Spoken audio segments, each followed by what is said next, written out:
My daughter slammed her hand against the marble dining table and screamed, "Shut up, Dad. Nobody cares what you think you are. Just a spare part in this house, so finish your food and go to your room." The crystal wine glass in front of me trembled. My son-in-law Troy smirked behind his napkin. My 16-year-old grandson Cody did not even look up from his iPhone, simply snickering as he typed a text message. For 71 years, I have lived by a code of logic and logistics. I served as a director of logistics for a global shipping firm for 3 decades. I moved cargo across oceans. I managed crises that could bankrupt nations. I have never been told to shut up in my own home. I did not yell back. I did not throw my plate. I simply looked at Diane. I looked at the woman I had raised. The woman whose private school tuition cost more than my first house. The woman who was currently wearing a diamond necklace I bought for her mother. I stood up, the chair legs scraped against the hardwood floor. I walked out of the dining room, and I never went back. Gerald Whitaker is my full name, though Jerry is what people have always called me. 71 years old, and for the past 5 years I have existed as little more than a shadow drifting through my own mansion. That afternoon, alone in my study, I found myself staring at a document that turned my stomach to ice. It was the monthly statement for the American Express Platinum card I authorized for Diane, $16,200. Line by line, the charges told me everything I needed to know about who she had become. Private tennis coaching, a weekend spa retreat, in Scottsdale 2 designer handbags. I lifted my pen, a heavy Waterman that my late wife Evelyn gave me for our 25th anniversary, and put my signature on a check for $4,500 to a catering company called Sterling Table. That payment was for the evening's dinner. Diane was determined to dazzle her country club crowd. Welcome back to Family Revenge Stories, where the people who were underestimated always get the last word. If these stories have ever made you feel seen, I'd be grateful if you subscribed and gave this one a like. It genuinely helps more people find us. Before we go any further, tell me, is it morning where you are, afternoon, or are you up late when the house is finally quiet? I always find that the late-night listeners understand these stories the deepest. One small note before we begin: some elements of this story have been dramatized for narrative purposes, and any resemblance to specific real individuals or events is purely coincidental. It is the message that matters. She told me it was my contribution to the household expenses. I sealed the check in an envelope and set it aside. I looked around the room. This study was the last corner of the house that still felt like mine. The property in Westport, Connecticut carries a $2 million value. I paid cash for it 10 years ago, so Evelyn and I could spend our retirement in peace. 6 bedrooms, a pool, a 3-car garage, and yet I no longer sleep in the master bedroom. 3 years back, Diane informed me that she and Troy were cramped. They claimed my snoring disturbed their sleep even though their room sat down the hall. My belongings were relocated to the ground floor guest room beside the kitchen. It is a narrow room with one window that faces the driveway. They claimed the master suite, the balcony, the jacuzzi. They took the room where Evelyn drew her last breath, and I let them do it. I told myself I was keeping the peace. I told myself that family looks after family. I was a fool. I glanced at the desk calendar. Friday. The dinner was set for 7. Troy would be there. Troy is 40 years old and fancies himself a serial entrepreneur. In the 10 years he has been married to my daughter, he has launched 6 companies. Not one has turned $1 of profit. I have bankrolled every last one. He calls them seed investments. I call them a drain. Last month he came to me asking for $50,000 for some cryptocurrency trading bot. I said no. He has not directed a single word at me since. He passes me in the hallway like I am part of the wall. I checked the clock. 6:30. From the dining room, I could hear the caterers moving around. Diane's voice cut through the walls as she barked at the staff. She treats people who work for her like they are beneath contempt. It turns my stomach. I rose from my chair, straightened my tie, and pulled on my charcoal gray blazer. I still dress for dinner. It is an old habit. Dignity is something you choose every day. I came out of my study and passed through the kitchen. Roasted lamb filled the air. Diane stood there scrutinizing a platter of appetizers. She had on a silk gown that probably cost $2,400. She sized me up with a look I knew all too well. "Dad, try not to embarrass us tonight," she said, her voice clipped. "The neighbors are stopping by for drinks after. Just eat your dinner and then go to your room. And please spare everyone your shipping container stories. Nobody wants to hear them." I gave a slow nod. I didn't trust what might come out if I opened my mouth. I went into the dining room. The table was laid with my grandmother's silverware. Troy was already in his seat, pouring himself a glass of the Bordeaux I had been saving for a special occasion. He did not offer me any. He filled his glass to the rim. Cody was slouched in his chair with headphones on. "Take those off, Cody," Diane snapped as she settled in. He rolled his eyes and let them hang around his neck. The music still leaked out thin and grating.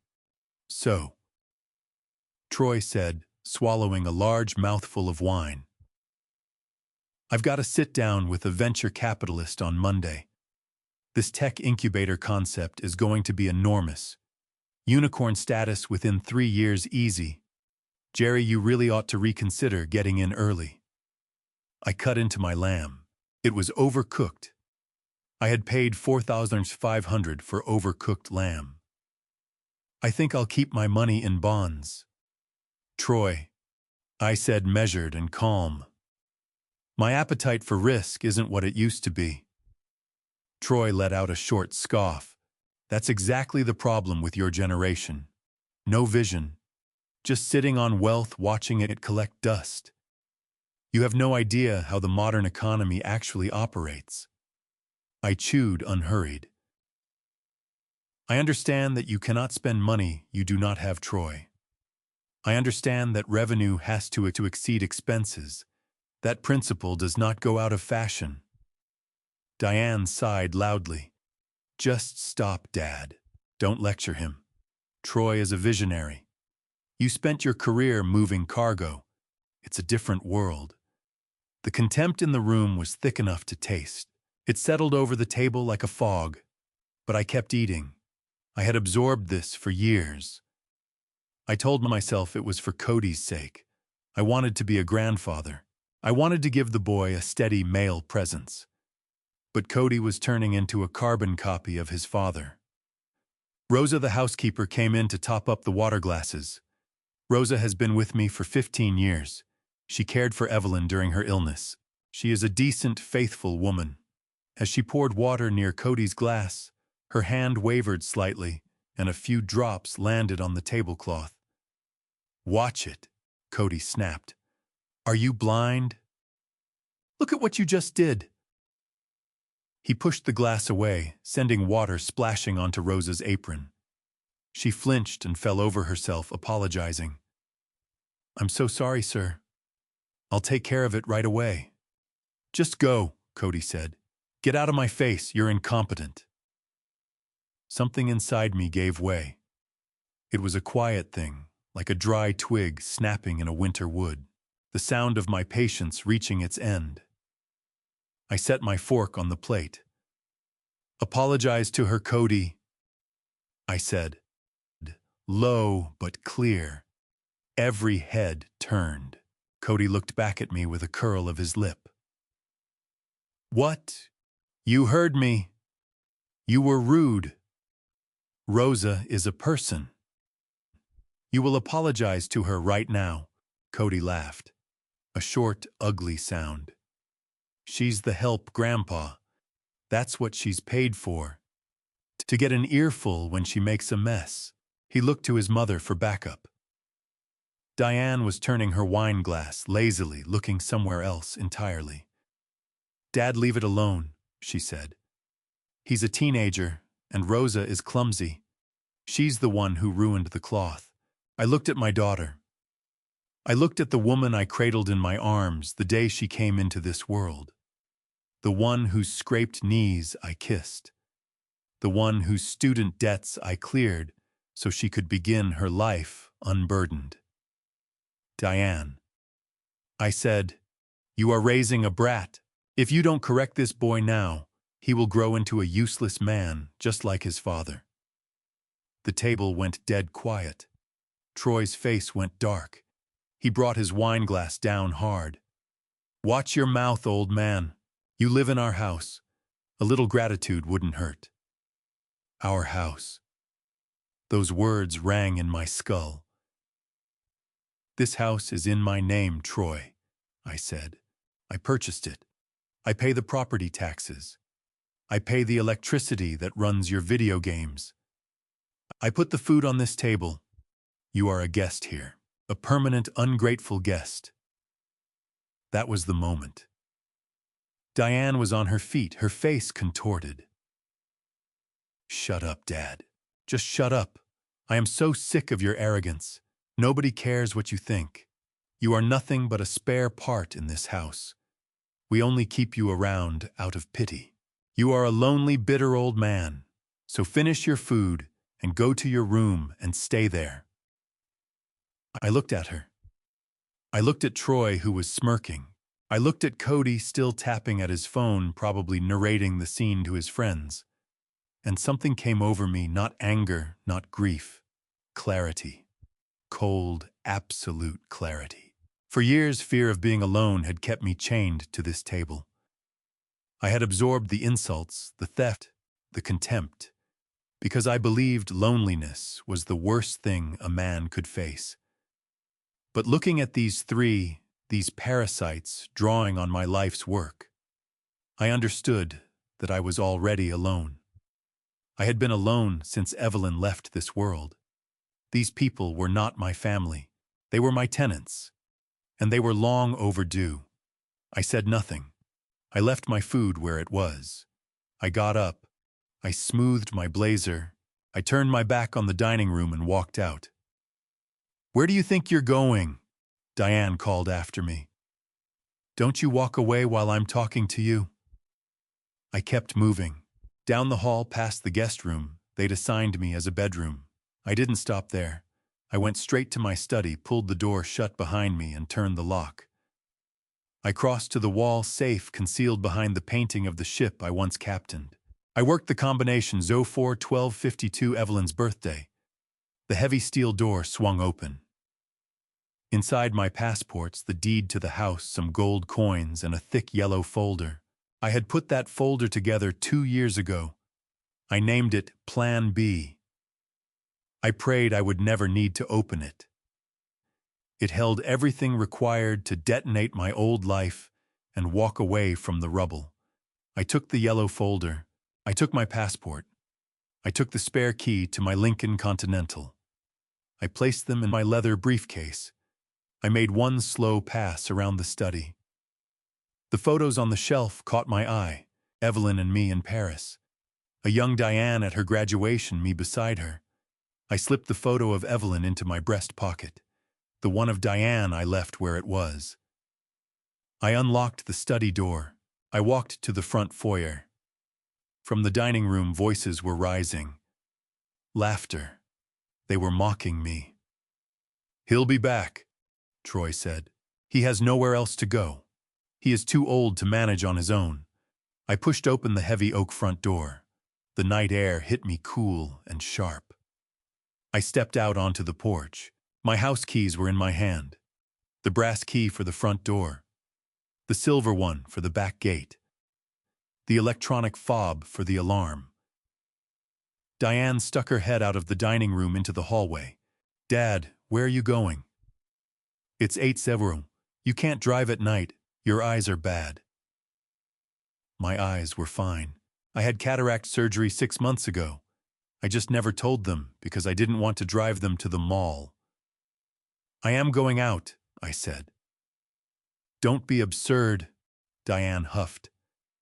"Come back inside. If you walk out that door, don't expect me to let you back in at midnight." I'm changing the alarm code.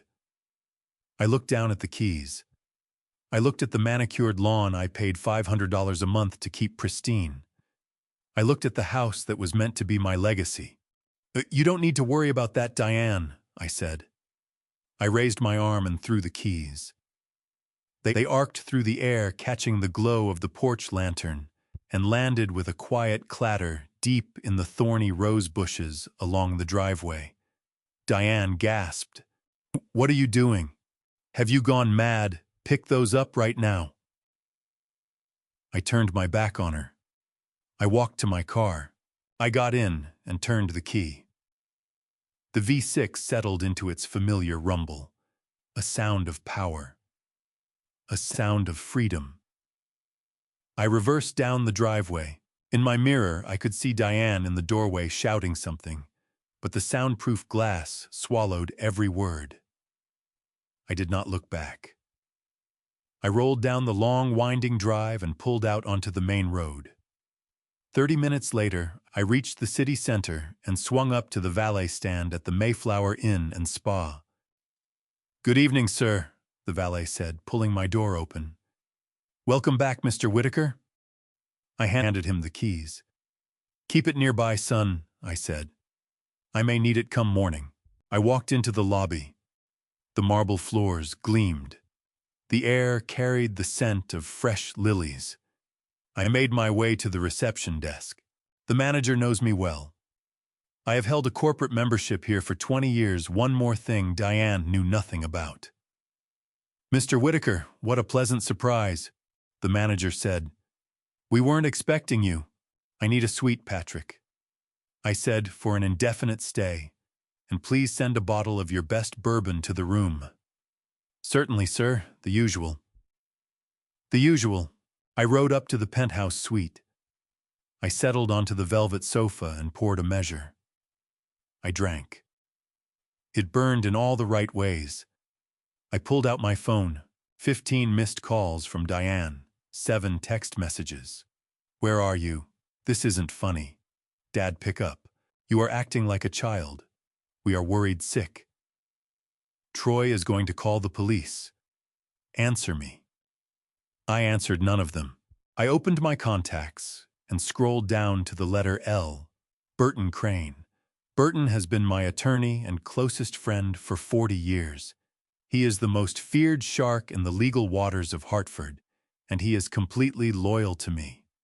I pressed call. It rang twice. "Jerry." Burton's voice was gravelly. "It's 9:00 on a Friday. Did someone die?" "Not yet," I said, "but the old Jerry Whitaker is dead." "What happened, Jerry?" "They crossed a line, Burton. Diane told me to shut up. Told me I was a spare part." Silence on the line. Then Burton let out a low, deliberate chuckle. "So it is time." "Yes, Burton," I said. "It is time. Open the yellow file. Are we going with the scorched earth protocol?" Burton asked. I looked out at the city lights spread below me. I thought about the contempt, the theft, the cruelty. I thought about Troy's smirk. "No, Burton," I said. "Scorched earth is too quick. I want the slow squeeze. Initiate phase 1. Cut the cards, freeze the accounts, and call the power company." "You want me to turn off the lights?" Burton asked. "I want you to turn off everything," I said. "Let them sit in the dark." I ended the call. I finished my bourbon. For the first time in 5 years, I slept like a man without a weight on his chest. The next morning, I was up at 7. I ordered coffee and eggs Benedict from room service. I ate at my own pace, savoring the quiet. Then I picked up my iPad and opened the security camera app linked to the house. I had put cameras throughout the property 2 years earlier after I noticed money disappearing from my wallet. Diane and Troy believed they were standard outdoor security units, but I had interior feeds covering the kitchen and the living room. They had no idea. I pulled up the feed. It was 10:00 in the morning. Diane came into the kitchen in her silk robe looking like she'd had a rough night. She opened the cupboard where the expensive Colombian coffee was stored, empty. I had taken the last bag with me in my briefcase. She slammed the cupboard. She moved to the fancy espresso machine Troy insisted we buy for $3,500. She hit the button. Nothing happened. She pressed it again. The machine itself was fine. There were simply no beans. She let out a curse that would have made a dock worker flinch. She snatched up her phone and called my number. On the iPad screen, I watched my phone light up. I declined it. She threw her phone onto the counter. She yanked open the refrigerator.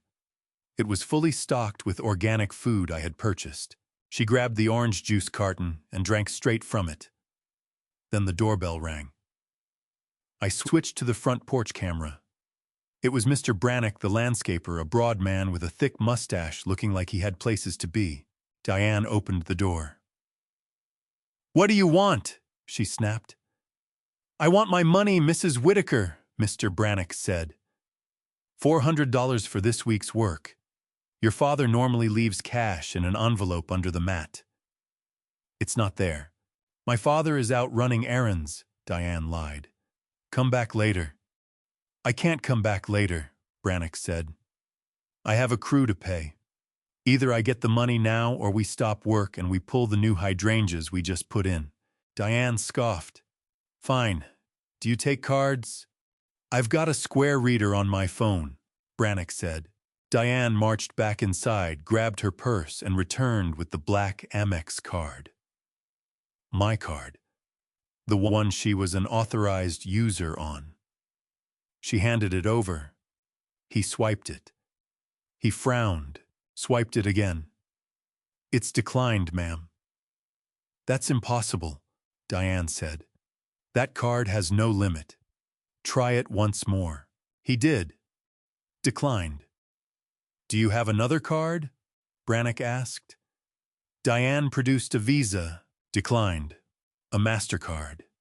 Declined. I sat in my suite and sipped my coffee. Burton works fast. He had canceled every supplementary card at 9:00 a.m. sharp. The machine must be broken, Diane snapped. The reader is fine, Brannock said flatly. I'm taking the hydrangeas. Don't call us again until you have cash. He walked off. Diane stood on the porch in her robe and watched him dig up the expensive flowers she had demanded I plant just last week. She looked furious. She looked frightened. I zoomed in on her face. This was only the beginning. The gardening bill was $400. The mortgage payment fell due on Monday. The electricity bill on Tuesday. Troy's car lease on Wednesday. I watched Troy shuffle out onto the porch, eyes half open. Oh, what's going on, babe? He asked. The cards aren't working, Diane said, and Dad isn't picking up.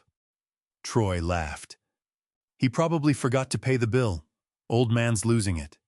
Don't worry, I'll run to the bank and sort it out. I need to move some funds for my meeting anyway. I watched Troy walk to the driveway and approach his Mercedes S-Class, the car I leased in my name, because his credit score sits lower than the temperature in Antarctica.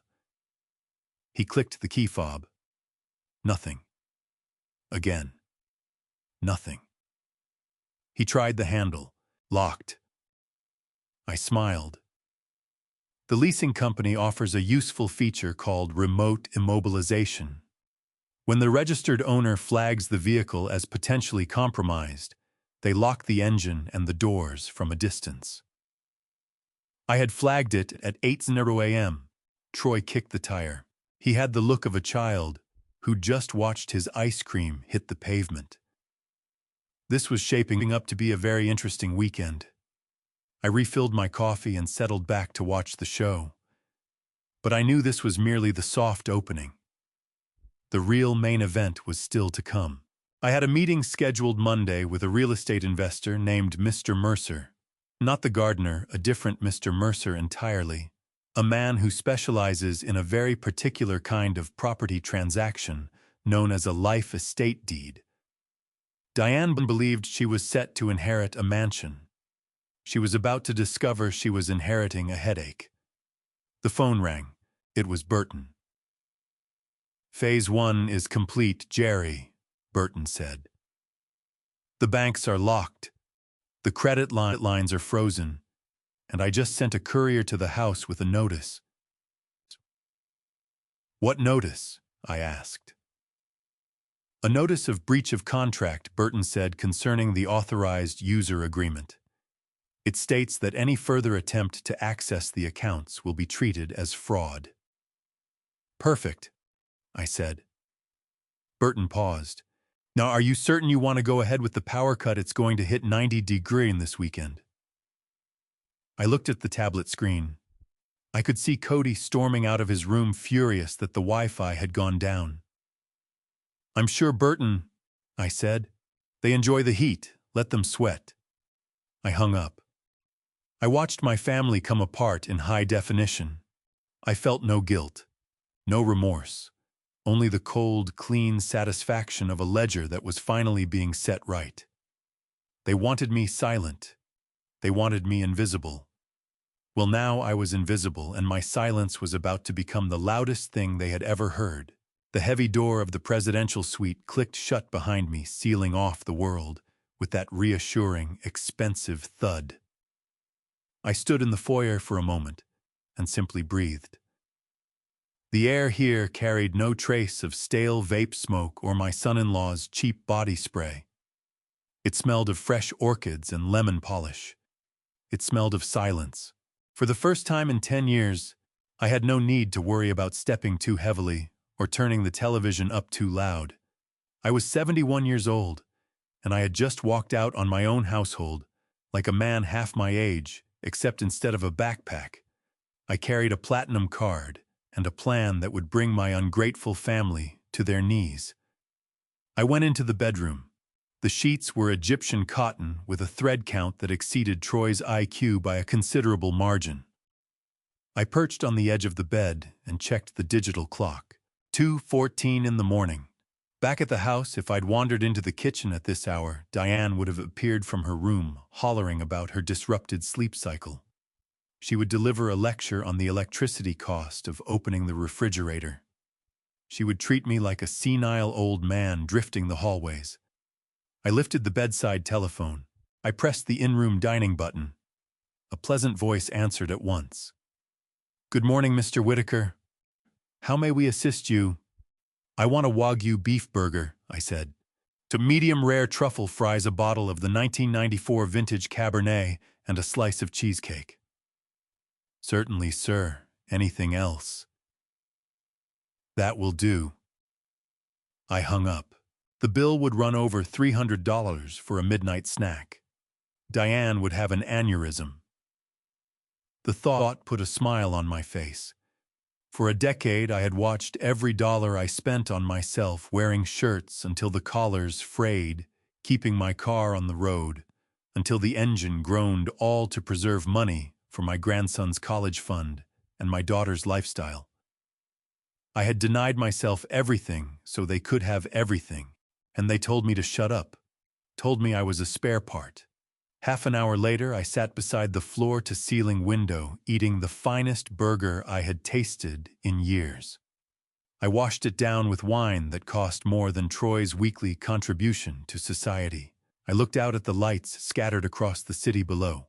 Somewhere out there in the dark, my daughter was sleeping in a master bedroom she had never paid for, dreaming of a gala she could not fund. She thought she was the queen of the manor. She did not know the castle was built on sand, and I had just knocked away the foundation. I set down my linen napkin and reached for my cell phone. I called Burton. I knew he'd be awake. Burton Crane sleeps 3 hours a night and devotes the rest to finding legal ways to dismantle people who cross him. He answered on the first ring. "Status report, Jerry. I'm at the Mayflower Inn and Spa," I said. "I just had room service." "How did it taste?" "Like victory." "Good," Burton said. "Now the assets. The freeze paperwork is ready." Do you want to fire a warning shot, or do we drop the guillotine? Drop it, I said. Full phase 1 implementation. Understood, Burton said. I'm logging into the joint accounts now. I'm moving the liquid cash into a holding trust in your name only. By the time they wake up, the checking account balance will read 0.010. Do it, I said. And the credit cards? Burton asked. You have 4 authorized user cards attached to your primary Amex Centurion account. Diane, Troy, and Cody. Cancel them, I said. Don't just suspend them. Burton, report them as compromised. Flag them for fraud. I want the terminals to scream declined if they try to buy a stick of gum. Done. I can hear the keystrokes already. What about the utilities? Kill them, I said. Electricity, water, gas, internet. Cancel the contracts. Inform the providers the owner has vacated the property and that any further service is unauthorized. The physical shutoff will take 24 hours, Burton warned. That's fine, I said. Give them one last day of comfort. It'll make the darkness feel that much colder. Anything else, Jerry? Yes, I said. The life estate deed, the nuclear option. The papers are on my desk, Burton said. Mr. Mercer is ready to proceed. But Jerry, once we execute that deed, there is no reversing it. The house passes to the investment firm. You surrender the title. I looked at the reflection staring back at me in the dark glass. I looked old, but my eyes were sharp. I lost that house a long time ago, Burton, I said. It stopped being a home the day my wife died. Now it's just a building full of parasites. Sign the papers. Transfer the title. I want Mercer to have them out before the ink is dry. Consider it done, Burton said. Try to get some rest, Jerry. Tomorrow is going to be a bloodbath. I put the phone down. I finished my wine. I climbed into the vast, soft bed and let my eyes close. For the first time in years, I did not dread what morning would bring. I could not wait for the sun to come up. I could not wait for the show to begin. The sun was well up over the city, pouring through the floor-to-ceiling windows of my suite at the Mayflower Inn and Spa. But on the iPad screen in my lap, it was just another cheerless morning at the house that used to be my prison. I was settled into a plush armchair with a cup of fresh black coffee I had not brewed myself. 10:15 in the morning. Back at the house, this was the hour when the whole place seemed to hold its breath, waiting for the Queen to make her entrance. I pulled up the live feed from the kitchen camera. The room was spotless. I had cleaned it before I left. The granite countertops caught the light from the recessed fixtures. The silence was total until Diane walked in. She had on a silk kimono that cost $600, a Christmas gift from me, which she had complained was the wrong shade of peach. Her hair was in disarray, and her feet barely left the floor. She made straight for the coffee pot on the counter. For 10 years, my mornings had run like a military operation staged entirely for her comfort. Up at 5:30, grind the beans, filter the water. By the time Diane surfaced at 10:00, a fresh pot of artisanal roast would be waiting alongside sliced fruit and toast. This morning, the pot was cold and empty. The fruit bowl held nothing. I watched her pull up short. She stared at the machine. She blinked slowly as if the universe had violated a fundamental law. She turned and looked toward the guest room door. "Dad!" she called out. Her voice was rough with sleep. "Dad, where's the coffee?" Silence. I took a sip of my own coffee in the hotel room. It was excellent. She groaned and crossed to the machine. She lifted the lid. Empty. She checked the canister where the beans were kept. Empty. I had tipped them into the trash before I left. Petty, perhaps, but effective. She slammed the canister down. "Useless old man," she muttered. She jabbed at the machine's digital interface, pressing buttons with no real idea of what she was doing. Diane is a woman who claims to be a marketing genius, yet she cannot operate a coffee maker because she has never had to. She grew up with a father who resolved every problem before it had the chance to become one. She jabbed at the screen harder. The machine threw back an error code. She kicked the cabinet beneath it. I felt a cold satisfaction settle over me. This was the first crack in the facade. She wasn't angry because she was thirsty. She was angry because the service had stopped. The invisible servant had vanished. The doorbell cut through the house, sharp, intrusive. Diane flinched. She glanced at the clock on the oven. 10:20. She cinched her robe tighter and moved to the front door. I toggled the camera feed to the porch view. Standing there was Mr. Brannock. He has looked after the grounds for 5 years, a hard-working man who runs a cash-only operation. Every Saturday morning at 10:30 sharp, I would meet him with an envelope containing $400. Diane knew this in the same way she knew the lawn stayed manicured. She just never troubled herself with how that actually happened. She opened the door. No smile. "What is it?" she asked. Mr. Brannock took his cap off. He looked like a man who would rather be anywhere else. Good morning, Mrs. Whitaker. I am just here to collect from your father. He normally has the envelope ready." "My father isn't here at the moment," Diane said, brushing him off. "Come back next week." Brannock shifted his weight. "With respect, ma'am, I can't do that. We just finished the aeration and overseeding. That's a significant job. Materials aren't free. I have a crew I need to pay today." Diane exhaled through her nose and turned back inside. She went to the kitchen island where her purse sat. I watched her dig through it. She pulled out her wallet and opened it, empty of cash. Diane never carries cash. Why would she, with a father who has functioned as a walking ATM for as long as she can remember? She fished out the black card, the heavy titanium American Express Centurion. It catches the light when she holds it. It's a symbol of unlimited purchasing power. The card she uses for shoes, spa days, and self-affirmation. The card tied directly to my primary account. The card I had Burton flag as stolen at 9:00 that morning. She carried it back to the front door. "I don't have cash," she said, presenting the card to Brannock. "Do you have a reader?" Brannock nodded, drew a small white square reader from his pocket, and connected it to his phone. He ran the black metal card through. I leaned forward in my hotel chair. This was the moment where the plan meets reality. Brannock studied his phone. He frowned. He tried the card again. "It's not going through, ma'am." Diane let out a short, disbelieving laugh. "Don't be ridiculous. That card has no limit. It's an Amex Centurion. Run it again. Your signal must be weak." He ran it again, then held out the screen for her to see. Declined. "Code 05, pickup card." Diane snatched it back. She stared at it as if it had turned on her. "There's been a mistake," she said, her voice climbing a note.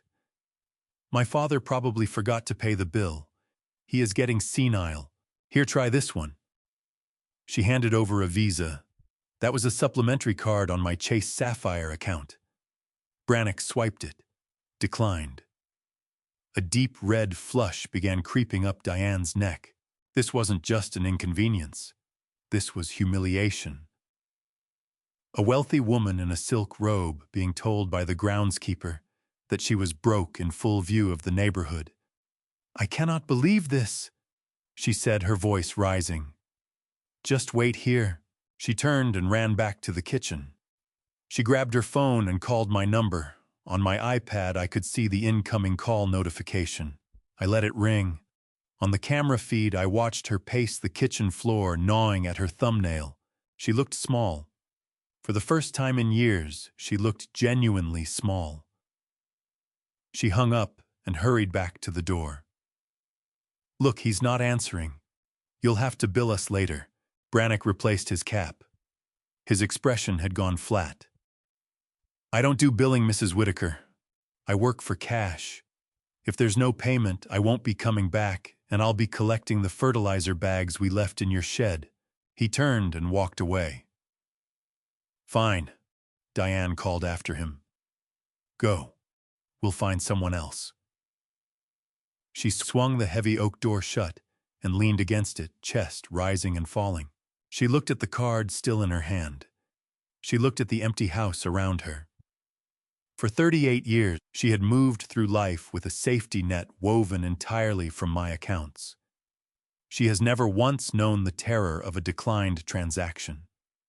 She has never felt the shame of being unable to pay a man for honest work. She drifted back to the kitchen and pulled open the refrigerator, staring blankly at the shelves.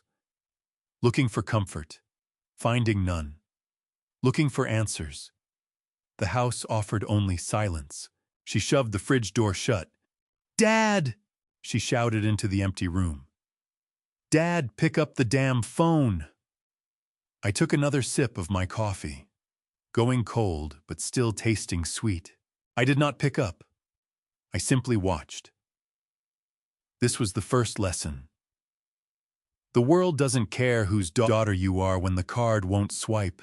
She was beginning to understand that her status, her pride, her entire way of life, all of it had been on lease. And the lease had just expired. My iPhone sat on the polished mahogany desk of the suite, vibrating with the relentless persistence of something trapped and desperate. I didn't turn it off. I didn't bury it in a drawer. I left it right there beside my glass of iced water and my new leather-bound notebook. I wanted to observe the desperation. I wanted to measure the panic. In logistics, we call this monitoring a supply chain disruption. When the flow of goods halts, the stakeholders make noise. My family was making plenty of noise. The screen flared again. Diane. This was her 12th attempt in the past hour. I watched her name flash white against the black display. A photograph appeared beside it, a still from her wedding day 15 years ago. She looked happy. I paid $80,000 for that wedding. I covered the dress, the flowers, the open bar that Troy drank dry. I remember her throwing her arms around me that day, telling me I was the best father in the world. Now the phone just buzzed until the screen went dark. I took a sip of water and tapped the voicemail icon. 9 new messages. I set the phone on speaker, leaned back, and crossed my legs. Time for the performance review. Message 1. 10:45 a.m. Diane. Her voice was high and tight with indignation. "Dad, this is ridiculous. The gardener just left and took the hydrangeas. Do you hear me? He dug them up. You need to call him and fix this and transfer money to the joint account right now. I am at the grocery store and I have no cash. This isn't funny. Pick up the phone. Delete." I tapped the trash icon. No concern, only demands. She was still operating on the assumption that this was a clerical error. Message 2. 11:15 a.m. Troy. Breathless wind audible in the background, probably walking home from his immobilized Mercedes. "Hey Jerry, it's Troy. Listen, buddy. There seems to be some glitch with the car.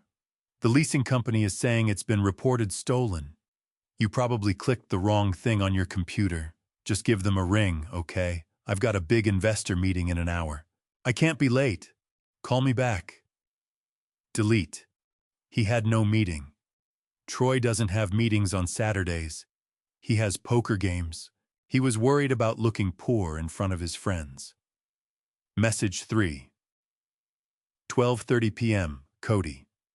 My grandson calls me exclusively when he wants the newest gaming console. "Grandpa, the internet is down." "The internet." "Mom says you didn't pay the bill." "I'm in the middle of a ranked match." "Fix it. It sucks here." Delete. No greeting, no how are you.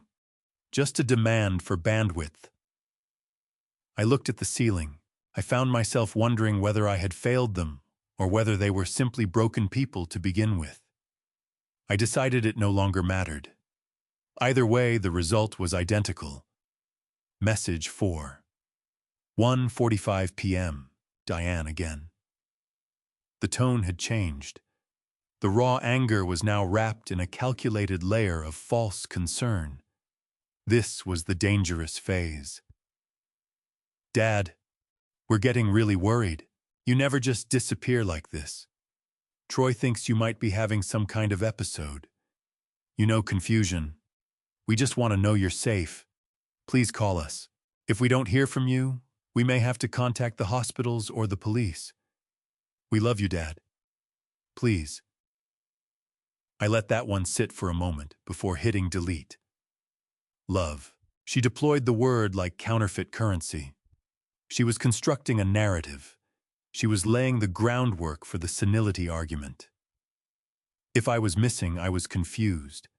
If I was confused, I needed a guardian. If I had a guardian, she'd gain control of the accounts. A transparent, ham-fisted play. Message 5. 2:10 p.m. Troy again. He sounded like he was sweating through his shirt. Jerry, pick up. Diane is in tears. She's genuinely frightened. Look, if this is about the $50,000 I asked for, we can drop the whole thing. Okay, just come home. We can talk about the rent or whatever. Just stop this. I laughed, a dry, hollow sound in that empty room. He thought we were negotiating. He thought he had something left to barter with. He didn't understand that the shop had shuttered. The shelves were bare. I watched the screen light up again. Diane. I let it ring.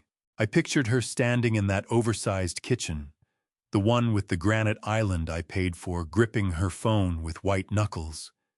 She was starting to grasp that my silence wasn't a mistake. It was a wall. For years, I had picked up every single time. I had raced to every crisis. A flat tire at midnight, a bounced check, a leaking roof.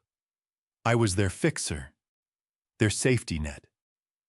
Now I was nothing more than a vibration on a hotel nightstand they could never afford to book.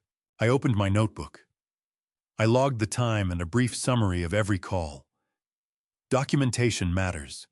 If they tried to claim I had abandoned them or that my mind was slipping, I'd have a paper trail of their harassment, a timeline of their greed. The phone buzzed again. A text from Diane lit up the lock screen. Dad, please. I'm sorry if I said something wrong. Just come back. That 2-letter word told me everything I needed to know.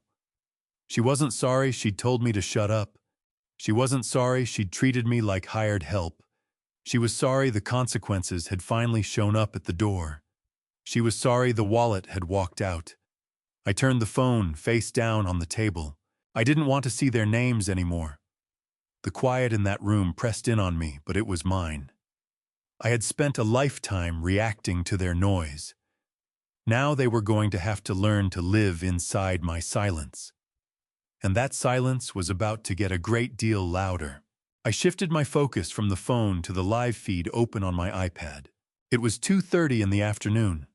The sun hammered down on the driveway, turning the asphalt into a griddle. The black Mercedes S-Class sat there gleaming like a dark jewel, a beautiful piece of machinery. V8 turbo engine, massage seats, a sound system that cost more than my first car.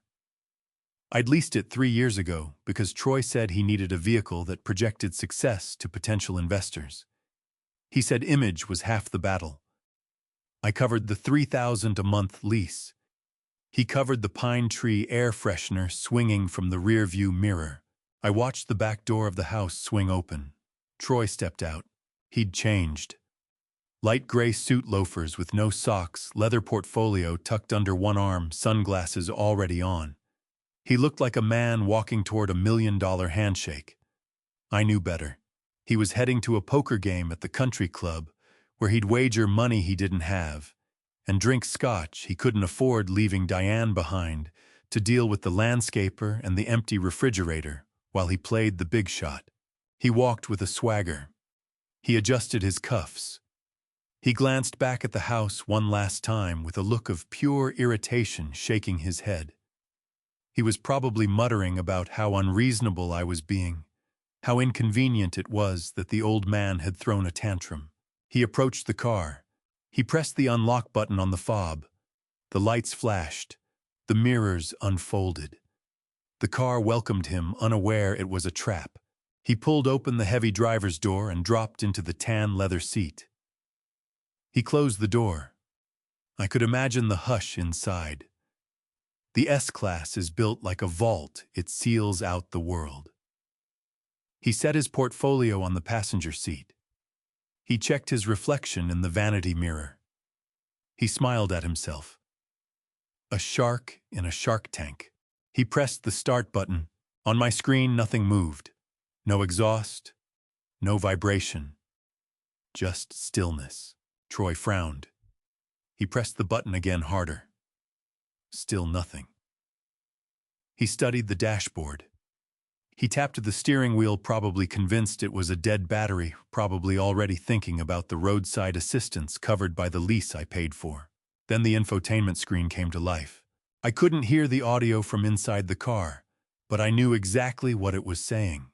I had sent the command through the Mercedes ME Connect app at 8:15 that morning. It's a feature built for theft recovery. It immobilizes the engine and locks every door to contain the occupant until law enforcement arrives. Troy stared at the screen, mouth falling open. He pulled off his sunglasses.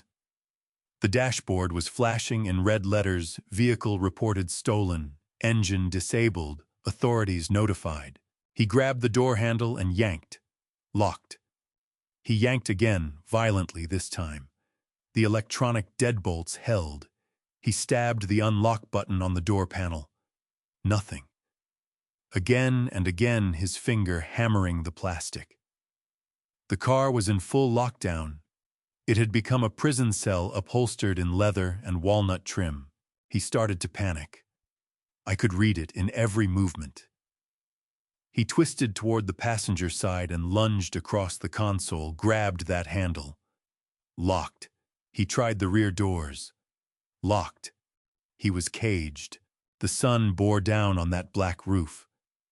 The car had been sitting in the driveway for hours. The interior temperature was climbing fast.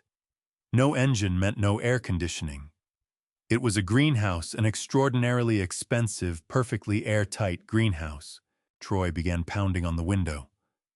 The glass in an S-Class is double-paned acoustic laminate engineered to block road noise and paparazzi alike. A human fist doesn't make much impression. He pounded and screamed. I could see his face twisting. He was yelling for help, but the driveway is long and the nearest neighbor is acres away.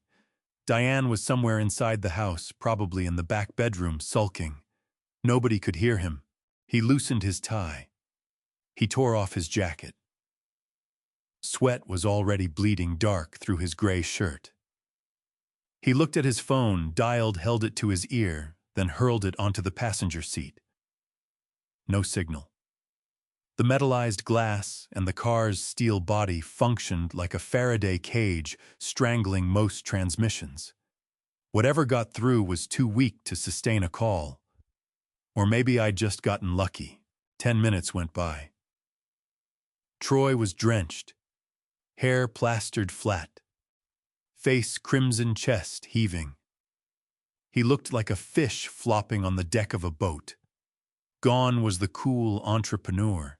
In his place was a terrified man who just discovered he had no control. He kicked the dashboard. He clawed at the leather steering wheel. He was tearing apart the interior of a car he didn't own. I watched without moving. I took a bite of a crisp apple. This was the man who called me a spare part. This was the man who burned through my retirement savings on vanity projects. Now he was sweating out his arrogance one drop at a time. Eventually, he reached into the back seat and came up with a heavy metal flashlight he kept there for emergencies. He swung it at the driver's window. The glass cracked but held. He swung again with everything he had. A spiderweb of fractures spread across the surface. A third swing, full fury behind it, and the safety glass finally gave, collapsing into thousands of small cubes that rained across his lap and scattered onto the driveway. He scraped the jagged edges clear with his briefcase, ruining the leather. He shoved himself through this opening head first and tumbled out onto the scorching asphalt, tearing up his hands and knees. He lay there a moment, panting, heaving, trying to pull air into his lungs. Suit destroyed. Dignity gone. He looked like a man who'd just botched a getaway. He hauled himself upright, wobbling. He stared at the broken window. He stared at the silent car. He kicked the tire, then immediately grabbed his foot and hopped, howling. He screamed at the sky. Then his eyes found the security camera on the garage. And in that moment, he knew. He knew I was watching. He raised his middle finger at the lens. I smiled. It was an impotent gesture. A last feeble flicker of defiance from a beaten man. He limped back toward the house, leaving the car open and shattered in the driveway. The alarm finally kicked in, a rhythmic, insistent honking that rolled out across the quiet neighborhood. I closed the app. The car was for all practical purposes totaled. The interior damage, the shattered glass, the wrecked electronics fell squarely under the lease terms. Any harm caused by negligence or misuse was the responsibility of the lessee. That was me, technically. But I had insurance. And Troy had nothing. No car, no meeting, no poker game. He was boxed inside a house with no money, no internet, and a wife who was rapidly figuring out that her husband was about as useful as a screen door on a submarine. I picked up my notebook. I wrote 2:45 p.m. Troy attempts unauthorized use of vehicle damages, property escapes. I closed the book. The temperature was climbing in Westport, and I was the one turning up the dial. The next phase was going to burn hotter still. The utilities were set to cut off at midnight. They would wake tomorrow in a house that wasn't merely broke, it was broken. And I would be here ordering room service and mapping out the grand finale. It was Sunday morning, the day the lights went out in Westport. I sat on the balcony of my hotel suite and watched the city stir below. The sky was a flawless, cloudless blue with temperatures climbing toward the mid-90s. A perfect afternoon for a swim or a backyard cookout. But back at my house, there would be no swimming.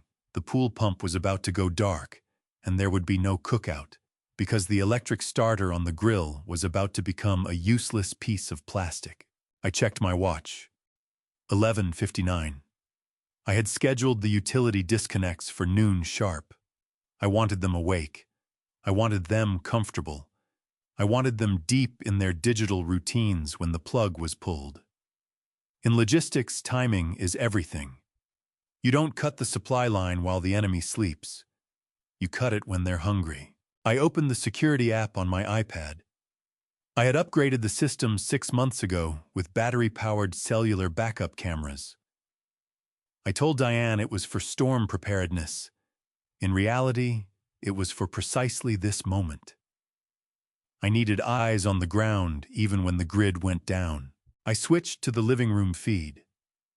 Cody was sprawled across the leather sofa wearing a headset, screaming at the television, deep in some online shooter. His thumbs moved at light speed. He was in his element, a digital warrior living in a house he didn't pay for, burning bandwidth he hadn't earned. Troy was in the kitchen, staring at the microwave, trying to reheat a slice of pizza. He looked rough. The gray suit from yesterday was crumpled on a chair. He was in gym shorts and a stained t-shirt. Diane sat at the island, scrolling her phone, probably hunting for a lawyer who worked Sundays or a landscaper willing to accept an IOU. The microwave clock turned to 12:00. Then it happened. The display went black. The refrigerator compressor cut out with a dying hum. The ceiling fans slowed, and stopped. The ambient hum of a modern house, the electrical buzz, the steady push of the air conditioning simply ceased to exist. Silence. 3 full seconds of absolute silence. Then a scream ripped through the house from the living room. Raw. Primal. Like something caught in a trap. "No!" Cody shrieked. "No, no, no, lag, lag, lag." He hurled his controller at the TV. It bounced off the dead screen. "What happened?" he yelled. "Mom, the Wi-Fi, I lost connection. I was on a kill streak. Fix it. Fix it now." Diane glanced up from her phone. The Wi-Fi signal had vanished from her screen. "The power's out," she said. Calm at first. "Just an inconvenience." Troy tapped the microwave. "Great," he muttered. "Now my pizza is cold." "Check the breaker box," Diane said. "Dad probably tripped a fuse with that old equipment." I watched Troy cross to the utility closet. He popped open the panel. He flipped the master switch off and on. Nothing. He worked through the individual breakers one by one. Click, click, click. Each snap echoed in the dead air. Nothing. "It's not the breakers," Troy called out. "The meter is dead." Diane stood. She walked to the window and looked across the lawn at the neighbor's house. Their porch lights were burning. Their fountain was running. "The neighbors have power," she said. The first trace of panic had entered her voice. "Why don't we?" Cody burst into the kitchen, red-faced and shaking. "I can't connect to the hotspot either," he shouted. "There's no service anywhere." I smiled.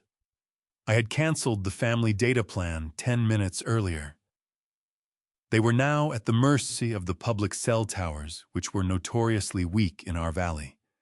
"It's getting hot in here," Troy said, dragging a hand across his forehead. Without the central air, the house was essentially a glass oven. The sun hammered the big windows. The same insulation that held warmth in during winter was now trapping solar heat. The interior temperature would hit 90 degrees within hours. Diane moved to the sink for a glass of water. She turned the handle. A thin trickle came out, sputtered, and stopped. The house runs on a well system. The well pump runs on electricity. No power means no water. No water means no ice, no showers, and most pressingly, no flushing toilets. Diane twisted the handle back and forth, frantic. "The water," she whispered. "The water is gone too." "This is a utility failure," Troy said. "I'm calling the power company." He pulled out his phone. I watched him dial. I could picture the automated message playing in his ear. "We're sorry. The account associated with this address has been closed by the account holder." He lowered the phone slowly. His face had gone pale. "They said the account is closed, Diane. The owner terminated service." Diane grabbed the counter edge to steady herself. Her eyes drifted to the security camera mounted in the corner of the ceiling. She stared straight into the lens. Straight at me. She knew. "He shut it off," she hissed. "He shut everything off." Cody kicked the island. "I hate him," he screamed. "I hate him. I'm going to lose my rank." "He doesn't care about your rank, Cody," I said to the empty hotel room. "He cares about respect, and you just ran out of credit." I switched the camera view to the pantry. Shelves lined with gourmet provisions, truffle oil, imported pasta, the trappings of a lifestyle they hadn't earned. Then I pulled up the refrigerator view. A Sub-Zero unit that ran $12,000, inside $300 worth of organic grass-fed steaks, a jar of caviar Troy had bought to toast a business deal that never existed, artisanal cheeses, fresh salmon. The temperature inside that stainless box was climbing. Bacteria were taking hold. The steaks were beginning to sweat. The milk was turning. By tomorrow morning, the smell would be something else entirely. That food represented real hours, early mornings, late nights at the shipping yard. Now it was rotting away just like their inheritance. I watched Diane pull open the freezer and fish out a pint of Haagen-Dazs already going soft. She grabbed a spoon and ate it standing there fast and aggressive, a childish act of consumption. If she couldn't save it, she'd devour it. Troy dropped into a chair at the table and buried his face in his hands. "What are we going to do?" he said. "We can't stay here without AC. It's going to be unbearable." "We're not going anywhere," Diane snapped. "That's exactly what he wants to flush us out. We're staying." Cody groaned. "Without internet? Are you serious? I'm going to Kyle's." "You are staying here," Diane said, her voice sharp. "We need to present a united front. When he calls, we have to be here." "He's not going to call," Troy said. His voice was hollow, empty. "He blocked us, Diane. The car is bricked. The cards are dead. The lights are out. He's not playing games. This is war." I closed the iPad cover. Troy was sharper than he looked. It was war, all right, and I had just severed their supply lines. Siege warfare is a slow, ugly business. It breaks the spirit long before it breaks the body. They were trapped in a mansion that was fast becoming a tomb.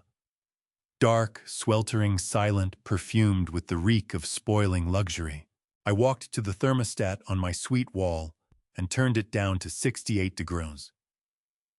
Cool air drifted through the vents. I ordered a crab cake sandwich and a glass of sparkling water. I had all the time in the world.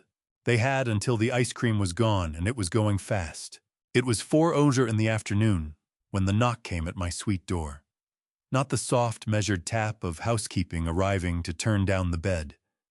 Not the crisp, professional rap of room service with my afternoon order. This was a heavy, authoritative pounding, the unmistakable sound of the state demanding entry.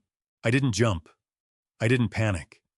In the world of logistics, you learn early that every action produces a reaction, and I had calculated this particular reaction 12 hours before it arrived. I rose from the desk where I'd been reading the Wall Street Journal. I checked myself in the mirror. Fresh white dress shirt, pressed trousers, reading glasses. I looked like a retired executive on a leisure trip, not a confused old man wandering in a haze. I crossed to the door and looked through the peephole. 2 uniformed officers from the Westport, Connecticut Police Department stood in the corridor. One was young, tense, coiled, ready for a scuffle. The other was a veteran sergeant who just looked tired. They expected to find a senile old man, maybe in his pajamas, maybe shouting at the walls. I opened the door. "Good afternoon, officers," I said. My voice was steady, pleasant, unhurried. "What can I do for you, gentlemen?" The sergeant blinked. He checked the room number on the brass plate, then looked back at me. The gap between the description he'd been given and the man standing in front of him was written all over his face. "Are you Gerald Whitaker?" the sergeant asked. I am," I said. "Please come in, it's cooler inside." They stepped into the suite. Their eyes swept the room. They saw the tidy desk, the made bed, no signs of disorder. They saw a man who was firmly in command of his surroundings. "Mr. Whitaker," the younger officer began, his hand resting near his belt. "We received a call from your daughter, Diane Whitaker. She's very concerned. She claims you've been unreachable for 24 hours, that you have advanced dementia, and that you left behind heart medication you require. She believes you're a danger to yourself." I allowed myself a thin smile. Diane had played the silver alert card, a desperate gambit. She wanted to use the police as a tool to drag me back to that house, to reinstall me in my role as the family ATM.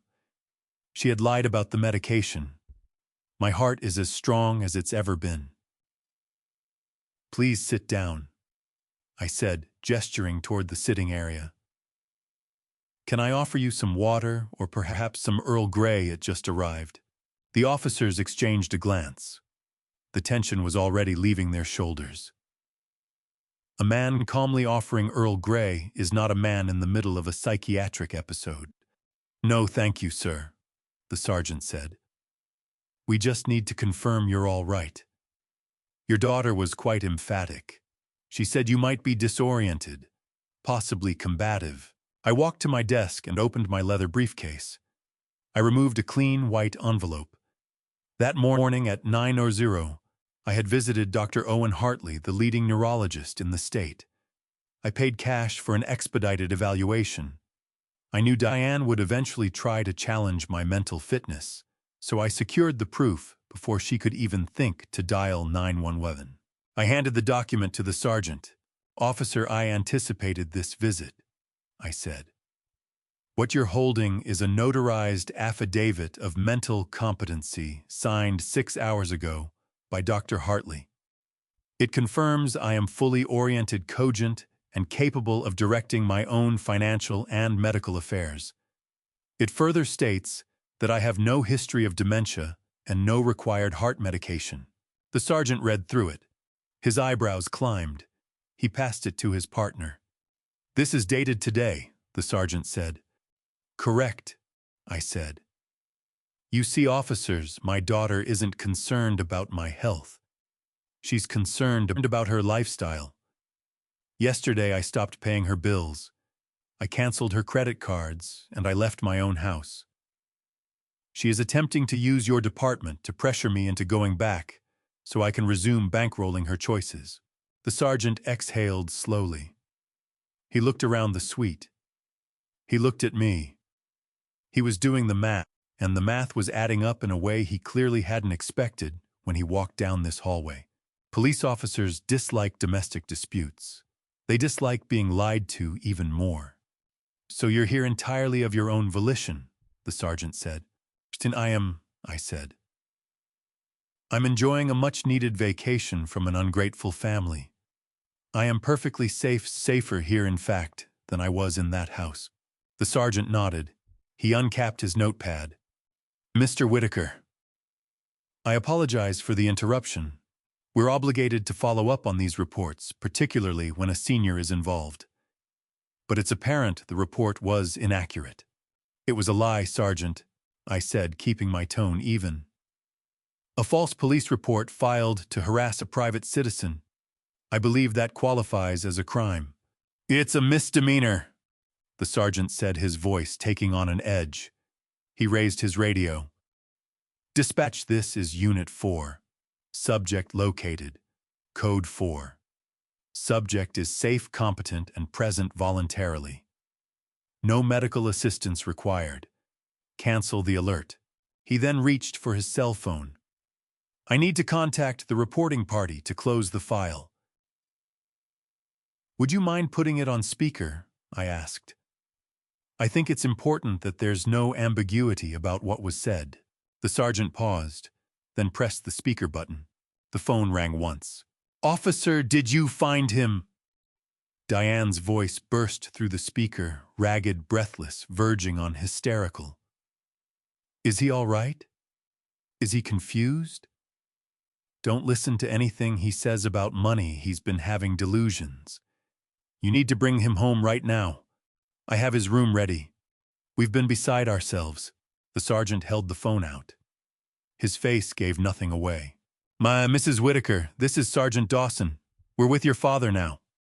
Oh, thank God. A sob. Is he hurt? Does he know who you are? Just get him in the car. Please, we're all so worried. Ma'am. The sergeant's voice came down like a gavel. Stop talking. Silence on the line. We have assessed your father. He is in excellent health. He is completely lucid. He has provided medical documentation establishing his competency. He is not missing.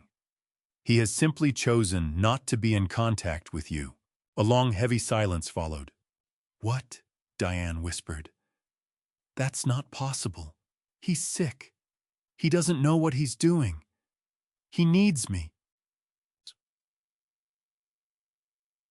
Mrs. Whitaker, the sergeant continued, unmoved by the protest. Filing a false missing persons report and making fraudulent claims about a medical condition to law enforcement is a violation of the law. You diverted police resources. Today officers were out searching parks when they could have been responding to genuine emergencies. But he's my father, Diane cried. He walked out. He shut off the power. He's trying to hurt us. That sounds like a civil matter, ma'am. Do not call 911 again unless there is a life-threatening emergency. If you continue using this department to harass Mr. Whitaker, we will issue a citation for misuse of emergency services. Do you understand? He's lying to you, Diane snapped. He's manipulating all of you. Goodbye, Mrs. Whitaker. The sergeant ended the call. He looked at me. Something had shifted in his eyes, a flicker of regard, maybe even a quiet solidarity. He probably had children of his own. He probably knew what it felt like to give and give until the giving was simply expected. Mr. Whitaker, if she shows up here, you can call us. That's trespassing, he said. Hotel security is solid, but we can look at a restraining order if it comes to it. Thank you, Sergeant, I said. I hope it won't be necessary, but my daughter doesn't take the word no particularly well. The officers stood. They declined the water again, but this time with a small smile. Enjoy your vacation, Mr. Whitaker, the young officer said. I walked them to the door. I locked it behind them. I leaned back against the heavy wood and felt a weight lift free from my chest. Diane had fired her biggest weapon. She had tried to strip me of my autonomy, to have me classified as an invalid, to reduce me to a helpless old man who needed to be managed. The bullet had come back and hit her square in the face. I returned to the desk and picked up my phone. I didn't call her. I didn't text. I opened my email and forwarded the audio recording of the police interaction captured on my iPad to Burton. Add this to the file, I typed. Exhibit C: malicious prosecution and defamation. I sat down and poured myself a cup of tea. Still warm, I let myself picture the scene back at the house. Diane staring at her phone in the sweltering heat, understanding dawning that no squad car was coming to rescue her lifestyle. That she couldn't force me back. That the story of the senile, helpless father had just been publicly dismantled. She was trapped. The house was getting hotter. The food was rotting in the dark. And she now knew with certainty that I wasn't simply gone. I was watching. And I was winning. The sun was going down, spreading purple and gold across the sky. A beautiful evening. I decided to head downstairs to the hotel bar. There was a jazz concert on. I put on my jacket. I checked my wallet. I had freedom in my pocket, and it felt lighter than air. The cat-and-mouse game was over. Before I tell you what happened when the doors finally opened that night, and what it would cost everyone who thought they still had the upper hand, let me ask you this: if someone you had spent years protecting had been quietly working against you, would you confront them the moment you found out, or would you wait and let the evidence speak for itself? We were entering the endgame now, and Diane was running out of moves. I got back to my suite at 8:00 in the evening. The jazz concert downstairs had been exceptional, a warm, unhurried flow of saxophone and piano that dissolved what was left of the tension from the police visit. I felt lighter than I had in years. I felt unbreakable. The hotel staff had turned down the bed and set a small chocolate on the pillow. A minor gesture of care that my own daughter had never once managed in a decade of living under my roof. I walked to the window. The city spread out below me in a warm grid of amber light. Somewhere in the dark, 20 miles out, my house sat in total blackness. I checked the weather app. The temperature in Westport was still 82 degrees with heavy humidity. Inside a sealed house with no ventilation, it would be closer to 95. The air would be thick and unmoving. The darkness complete. I poured a glass of sparkling water and settled into the leather armchair facing the view. I picked up my phone. It had been quiet for 2 hours. Diane was recalibrating. She was absorbing the fact that the silver alert had misfired.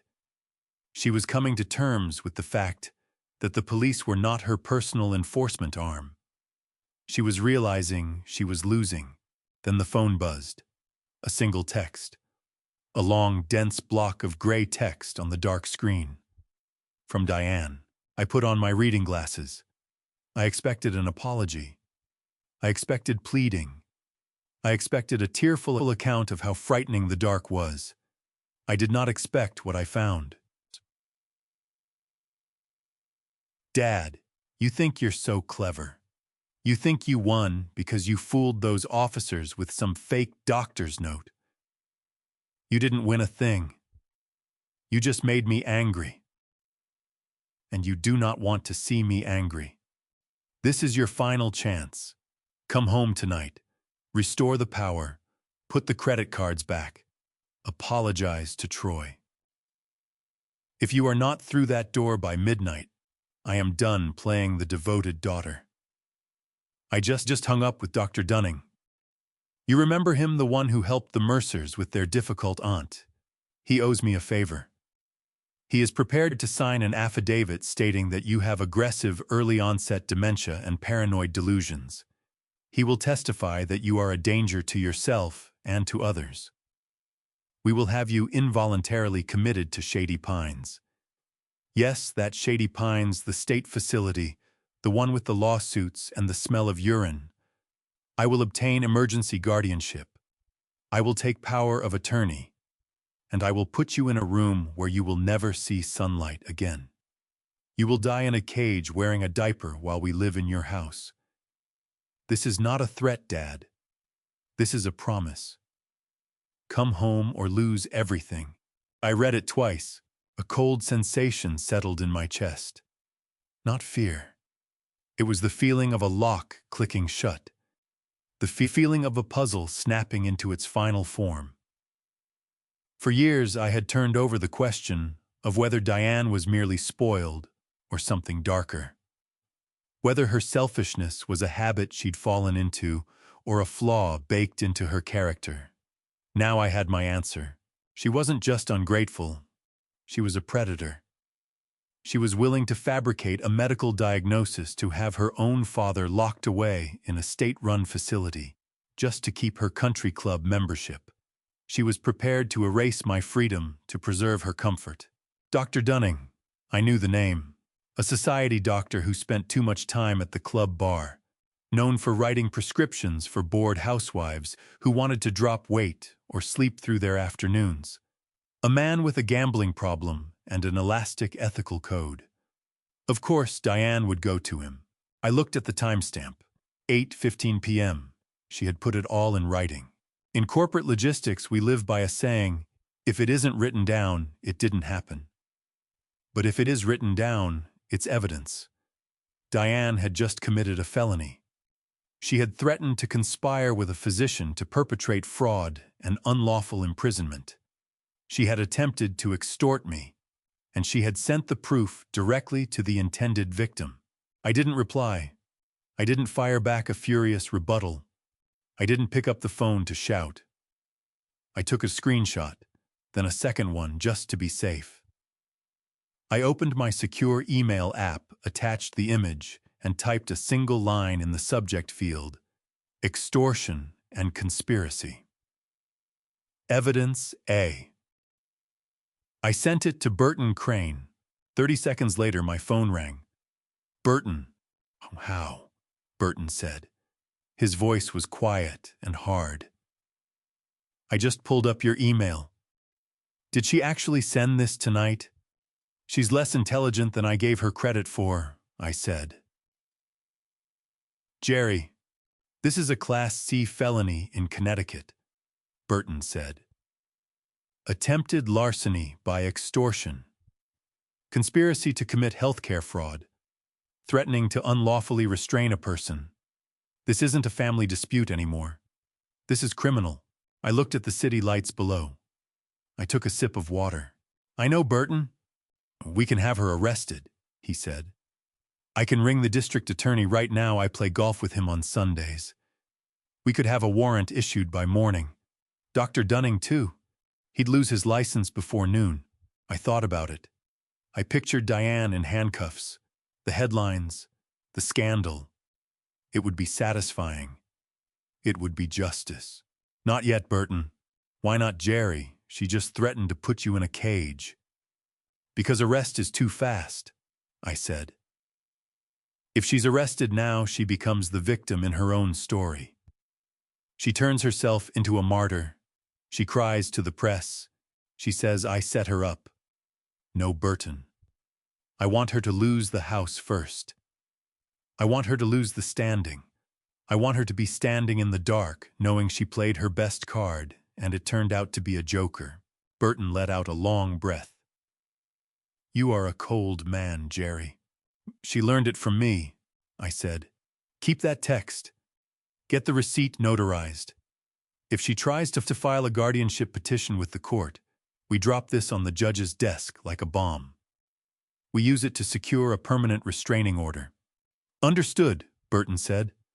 I'll draft the motion tonight and hold it in reserve. What about Dr. Dunning? Send him a letter, I said. A quiet letter. Tell him we have the text. Tell him that if he puts his name on any document concerning my health, we will forward everything to the State Medical Board and the FBI. Burton chuckled softly. That'll make him sweat. He'll drop Diane like something burning. Exactly, I said. Cut off her allies. Leave her with no one to call. Let her scream into the void. I'll take care of it, Burton said. Stay safe, Jerry. She's desperate. Desperate people do reckless things. She's not dangerous, I said. She's just loud, and she's running out of battery. I hung up. I looked at the text one final time. Die in a cage. A daughter writing that to her father. The father who taught her to ride a bike, who paid for her braces. I deleted the thread from my main inbox, but kept a copy in the secure folder. I didn't want it showing up every time I opened my phone. It was too ugly. It was the autopsy of a relationship I had worked too hard and too long to keep breathing. I stood and moved to the bedroom. I needed sleep. Tomorrow was Monday, the day of the gala. Or rather the day Diane believed was the gala. She was probably sitting in the dark at this very moment, sweat damp, and certain her threat had landed, convinced that I was a fragile old man who would buckle at the first hard push. She didn't know that I had dealt with pirates off the coast of Somalia, that I had navigated Union strikes at Baltic ports, that I had faced down corrupt customs officials in countries where the rule of law was a suggestion. A spoiled woman with an iPhone was not going to break me. I switched off the lamp. The room was cool and dark. I closed my eyes. My mind drifted to Troy. While Diane was composing Troy was probably working on my safe. He knew I kept emergency cash in there. What he didn't know was that I had emptied it weeks ago. What he didn't know was that the only thing waiting inside was a surprise I had left specifically for him. Let them scheme. Let them threaten. Let them dig their own graves. I had the shovel, and tomorrow I was going to hand it to Mr. Mercer. The heavy door of the presidential suite clicked shut behind me, sealing out the world with that deep, reassuring thud that only money can buy. I stood in the foyer for a moment, simply breathing. The air here carried no trace of stale vape smoke or Troy's cheap body spray.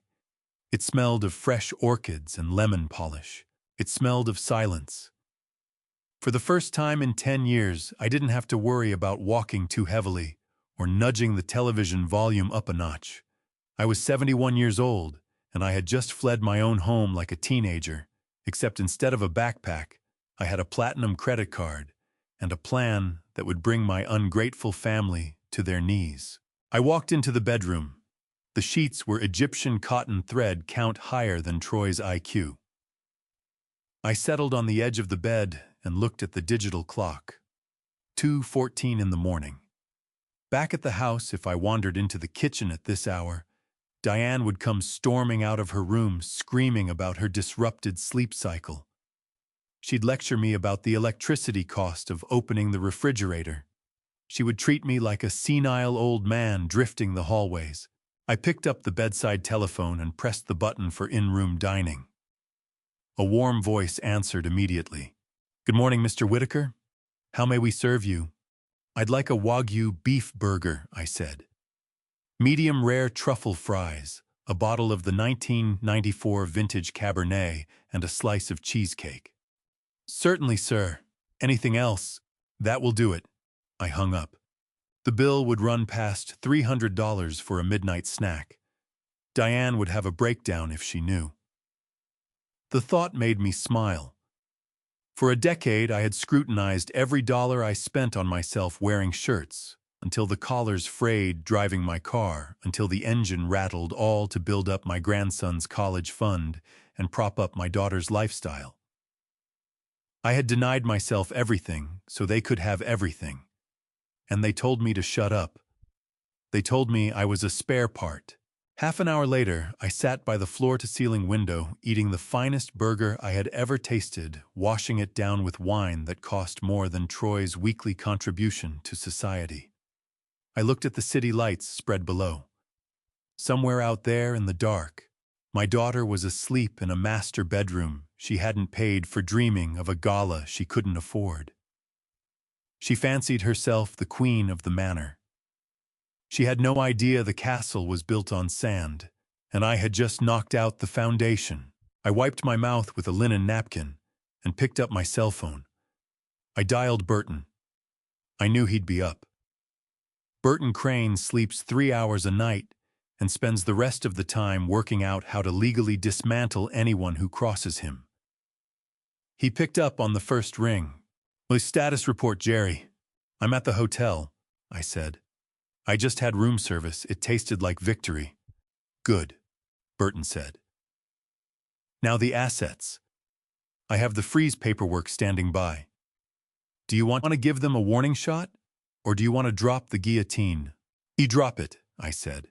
"Full Phase 1 implementation." "Understood." I could hear him already moving. "Logging into the joint accounts now. I'm transferring the liquid cash into a holding trust in your name only. By the time they wake up, the checking account balance will read 0. "Do it," I said. "And the credit cards?" "You have 4 authorized user cards linked to your primary Amex Centurion account, Diane, Troy, and Cody." "Cancel them," I said. "Don't just suspend them, Burton. Report them as compromised. Flag them for fraud. I want the terminals to scream declined when they try to buy a stick of gum." "Done." I could hear the keystrokes. "What about utilities?" "Kill them," I said. "Electricity, water, gas, internet. Cancel the contracts. Tell the providers the owner has vacated the premises and any further service is unauthorized." "The physical shutoff will take 24 hours, Burton cautioned. "That's fine," I said. "Let them have one last day of comfort. It'll make the darkness feel that much colder." "And anything else, Jerry?" "Yes," I said. "The life estate deed, the nuclear option." "I have the papers on my desk," Burton said. "Mr. Mercer is ready to move. But Jerry, once we execute that deed, there is no going back. The house passes to the investment firm. You surrender the title." I looked at my own reflection in the dark window. I looked old, but my eyes were sharp. "I lost that house a long time ago, Burton," I said. "It stopped being a home the day my wife died. Now it's just a building full of parasites. Sign the papers. Transfer the title. I want Mercer to begin the eviction process before the ink is dry." "Consider it done," Burton said. "Get some sleep, Jerry. Tomorrow is going to be a bloodbath." I hung up. I finished the wine. I climbed into that vast, soft bed and closed my eyes. For the first time in years, I didn't dread the morning. I could not wait for the sun to come up. I could not wait for the show to begin. I sat in the darkness of my hotel suite, the iPad screen the only source of light. It was 3:14 in the morning on Monday, the night before the gala. The house in Westport was silent and sweltering, but there was movement in the study. I had been waiting for this. I had been expecting this exact act of desperation for 6 months. In logistics, we call it a honeypot. You create an irresistible target to draw a security breach out into the open. My study safe was the honeypot. For years, I had kept a substantial amount of cash in there, roughly $50,000 in a fireproof box. I called it the Apocalypse Fund. Diane knew about it. Troy knew about it. He had eyed that safe 100 times over the years, his attention lingering on the dial whenever he came in to pitch another loan request. He assumed it was his emergency reserve. He didn't know I had emptied it 3 weeks ago, leaving behind only a single white envelope. I watched the infrared feed. The study door eased open. A flashlight beam cut a hard line through the dark. It was Troy. He had dressed in black, like a cartoon cat burglar. He was sweating heavily. The absent air conditioning, combined with the full weight of his own failures, had reduced him to a trembling wreck. He pulled the door shut behind him and locked it. He didn't want Diane to see this. This was his private crime. He moved to the large oil painting of the clipper ship hanging behind my desk, lifted it down with clumsy, unsteady hands, and leaned it against the wall. And there it was. Wall safe. An older model, heavy steel, installed in the 80s. It looked formidable. But I knew something about it that Troy didn't. The locking mechanism was worn. If you applied enough torque to the handle while striking the side with a rubber mallet, the tumblers would slip. A flaw I had never bothered to fix because I lived with family. I thought I was safe. Troy didn't have the combination. I had changed it the day I left. He tried a few numbers, probably my birthday or Diane's. The dial spun to no effect. He cursed under his breath. He pressed his forehead against the cool steel. He was desperate. He needed cash to run. He needed cash to pay back the dangerous people he owed.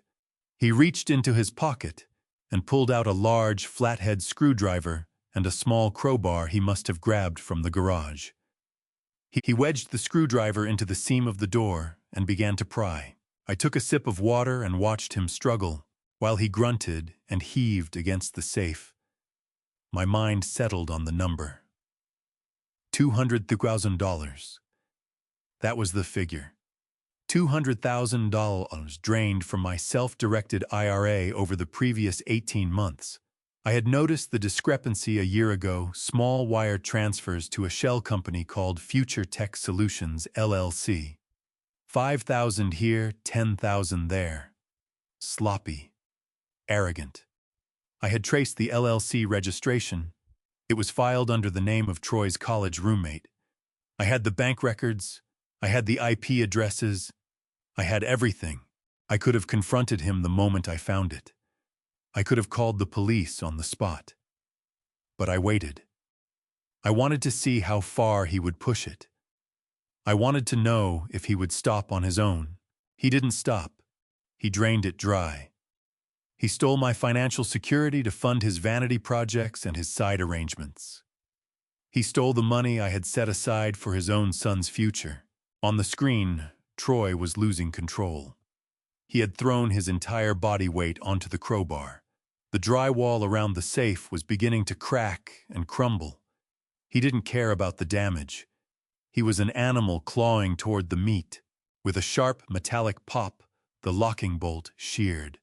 The heavy steel door swung open. Troy dropped his tools. A sob of relief escaped him. He thrust both hands into the dark cavity of the safe. They were shaking so badly, the flashlight beam was scattering wildly across the walls.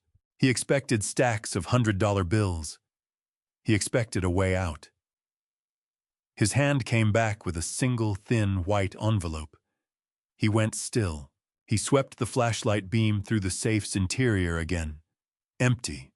Nothing left but dust. He felt along the back panel, searching for some hidden compartment. There was nothing there. He looked down at the envelope.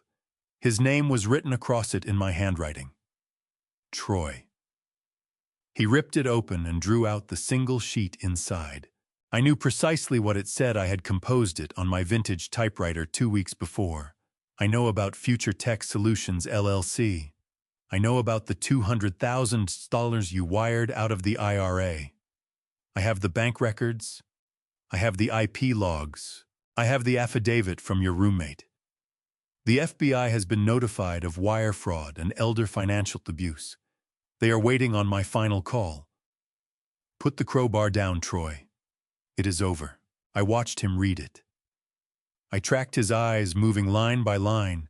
I could pinpoint the exact moment comprehension landed. His knees buckled. He did not ease himself down. He crumpled. He slid down the wall until the floor caught him. The paper drifted from his fingers. He looked directly at the camera. He understood I was there watching. He knew the infrared lens in the corner was recording his felony break-in, recording his face as he read his own indictment. He began to cry. It was not a dignified cry. It was the kind of weeping that comes from a man who realizes he has stepped off a cliff. He folded into himself on the floor of my study, surrounded by the wreckage of his own choices. He had taken me for a sentimental old fool, a resource to be harvested. What he did not know was that I audit everything. He had no idea that while he was sitting at poker tables, I was following every single penny. He was not simply broke now. He was a felon, and he was locked in a dark house with the proof of his guilt staring back at him from every surface. I closed the iPad cover. The satisfaction that settled over me was cold and solid like a river stone. I did not feel happy. I felt vindicated. There is a distinction. Happiness is warm. Vindication is ice. I got up and crossed to the window. The city lights were still blazing below. Tomorrow was the gala. Diane was still orchestrating her party. She had no idea her husband was at that moment curled on the floor of her father's study, watching his life cave in. She had no idea that the home she intended to parade before investors was about to be pulled out from under her. Every piece was in position. The trap had been sprung. Troy was neutralized. That left only Diane. And Mr. Mercer was arriving in the morning. I went to bed to steal a few hours of sleep. I needed to be sharp. The finale was going to be something to behold. It was 6:00 on Tuesday evening, and the quiet of my exclusive neighborhood was being torn apart by the industrial thunder of a diesel generator. I sat on my hotel balcony watching the live feed on my tablet. The machine squatted in the middle of the manicured front lawn like a rusting beast, shaking and pouring black smoke into the thick, humid air. Diane had rented it that morning. I watched the delivery truck pull up. She had paid in cash, most likely pawning some of the jewelry I had given her mother to cover the rental deposit and the catering. This was the gala. This was the event meant to launch her lifestyle brand, a vague business concept that appeared to revolve around selling candles and overpriced yoga mats to people with more money than sense. She had invited 50 of the most influential people in Westport, Connecticut. She needed investors. She needed validation. But above all else, she needed a cash infusion to keep the illusion of her life from collapsing. The house looked absurd. Thick orange extension cords snaked in through the front door, and open windows feeding a handful of standing lamps and a portable sound system. The central air conditioning was dead. The temperature inside sat at 85 degrees. Diane had set up electric fans in the corners, but they were only moving hot air from one side of the room to the other. I watched the guests file in. Luxury cars stacked up along the driveway. Women in cocktail dresses and men in linen suits climbed out, their faces already wrinkling at the smell of diesel fumes. They eyed the generator. They looked up at the dark upper-floor windows. Glances passed between them. This was the elite crowd Diane so desperately wanted to count herself among. These were people who could detect desperation the way sharks detect blood. Diane stood at the door to receive them. She had on a gold sequined gown, completely unsuited for the heat. Her hair was stacked high, likely to lift it off her sweating neck. She wore a wide, manic smile that stopped well short of her eyes. She was talking too fast. I could not make out every word over the drone of the generator, but her body language said everything. She was frantic. I switched to the interior camera in the living room. The furniture had been shoved back against the walls. Waiters from a discount agency circulated with trays of appetizers that looked strongly as though they had come from the Costco frozen food aisle. Guests were fanning themselves with cocktail napkins. The humidity was already working on hair and makeup. I zoomed in on a conversation near the fireplace. A woman with a pearl necklace leaned close to ask Diane something. I turned the volume up on my iPad, hoping the microphone would cut through the background noise. "Where is Gerald?" the woman asked, scanning the room. "I thought he'd be here. I wanted to ask him about his years in shipping." Diane laughed. It was a high, brittle sound. "Oh, Dad's in Europe. He decided to take a last-minute trip to the south of France. You know how he is always jet-setting. He sends his love." I took a sip of my sparkling water. The south of France. I was 3 miles away in a hotel room, watching her lie with the ease of a sociopath. She would rather invent a glamorous fiction than admit her father had walked out on her. She needed my prestige. She needed the weight of my name to give her scam a veneer of legitimacy. Even in my absence, she was using me. Then Troy appeared. He came through the doorway from the hallway leading to the study. He moved like a man walking toward a gallows. He had on a tuxedo that hung slightly too large on his frame now, as though 48 hours of dread had physically diminished him. His face had gone gray. His eyes swept the room, scanning for threats, for police, for any sign of me. He knew about the safe. He knew about the FBI. He understood that every moment he remained in this house was borrowed time. But Diane had compelled him to perform. She needed him to play the role of the successful husband. She needed the picture to be perfect. He drifted toward a cluster of men near the bar. He attempted a smile. He tried to join in the conversation, but his hands were trembling so badly he sloshed champagne over his sleeve. He found the camera in the corner. He looked straight into it. There was no defiance left in his face, only terror. He knew I was his audience. He knew I was the judge. The party was unraveling in slow motion. The generator sputtered and choked, sending the lights into an ominous flicker. The music cut dead, then crashed back at a deafening volume. Guests were checking their watches. Drinks were being drained fast. They wanted out. The heat was suffocating. The atmosphere was poisoned.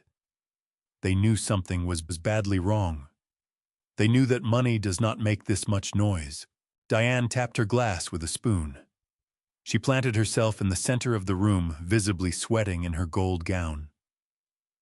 "Everyone, please listen," she called out over the engine's roar from outside. "We are so thrilled you're here to celebrate the launch of Lux Life. We are looking for ground floor partners to join us on this journey." She launched into her pitch. It was a word salad of buzzwords, synergy, holistic paradigm shift. She was asking for money. She was pleading for a lifeline. She swept the room with her eyes hunting for a checkbook, hunting for a savior.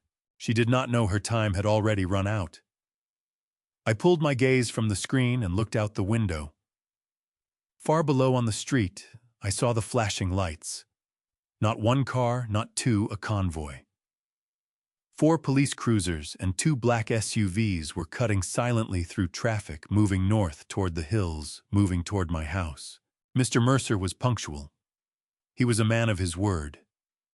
I had signed the transfer documents electronically an hour before. The deed was done. The eviction notice had been filed. The grace period was 0. I looked back at the screen. Diane was lifting a glass for a toast. "To family," she said, "and to the future." The future was pulling into the driveway. The blue lights swept across the front lawn, strobing harshly over the generator. Guests near the windows turned to look. The chatter died. The music seemed to bleed away. Diane lowered her glass. She followed their eyes to the street. She saw the police. She saw the man in the dark suit stepping out of the lead vehicle. She probably assumed they were responding to a noise complaint. She probably figured she could charm her way through it. She had no idea the party was finished. She had no idea the landlord had arrived. I set down my sparkling water and leaned forward. This was the payoff. This was the moment the ledger came back into balance. I watched the front door open. The night's heat poured in, and riding with it came the cold, hard truth. The heavy oak door of the mansion was not opened by any welcoming hand. It was shoved wide by a uniformed sheriff's deputy. It cracked against the interior wall with a sound that cut clean through the generator's drone, sharp as a gunshot. On my screen, the effect was immediate. All 50 guests in the living room went rigid. The woman who had been asking about my shipping career dropped her fork. It rang against a china plate, a tiny domestic sound, in a room holding its breath. Diane stopped mid-toast, arms still raised, cheap champagne still fizzing in the glass. She stared at the door. She blinked rapidly as though trying to clear something from her vision. She saw the sheriff. She saw 2 deputies behind him. And then she saw the man in the charcoal suit moving through the police line.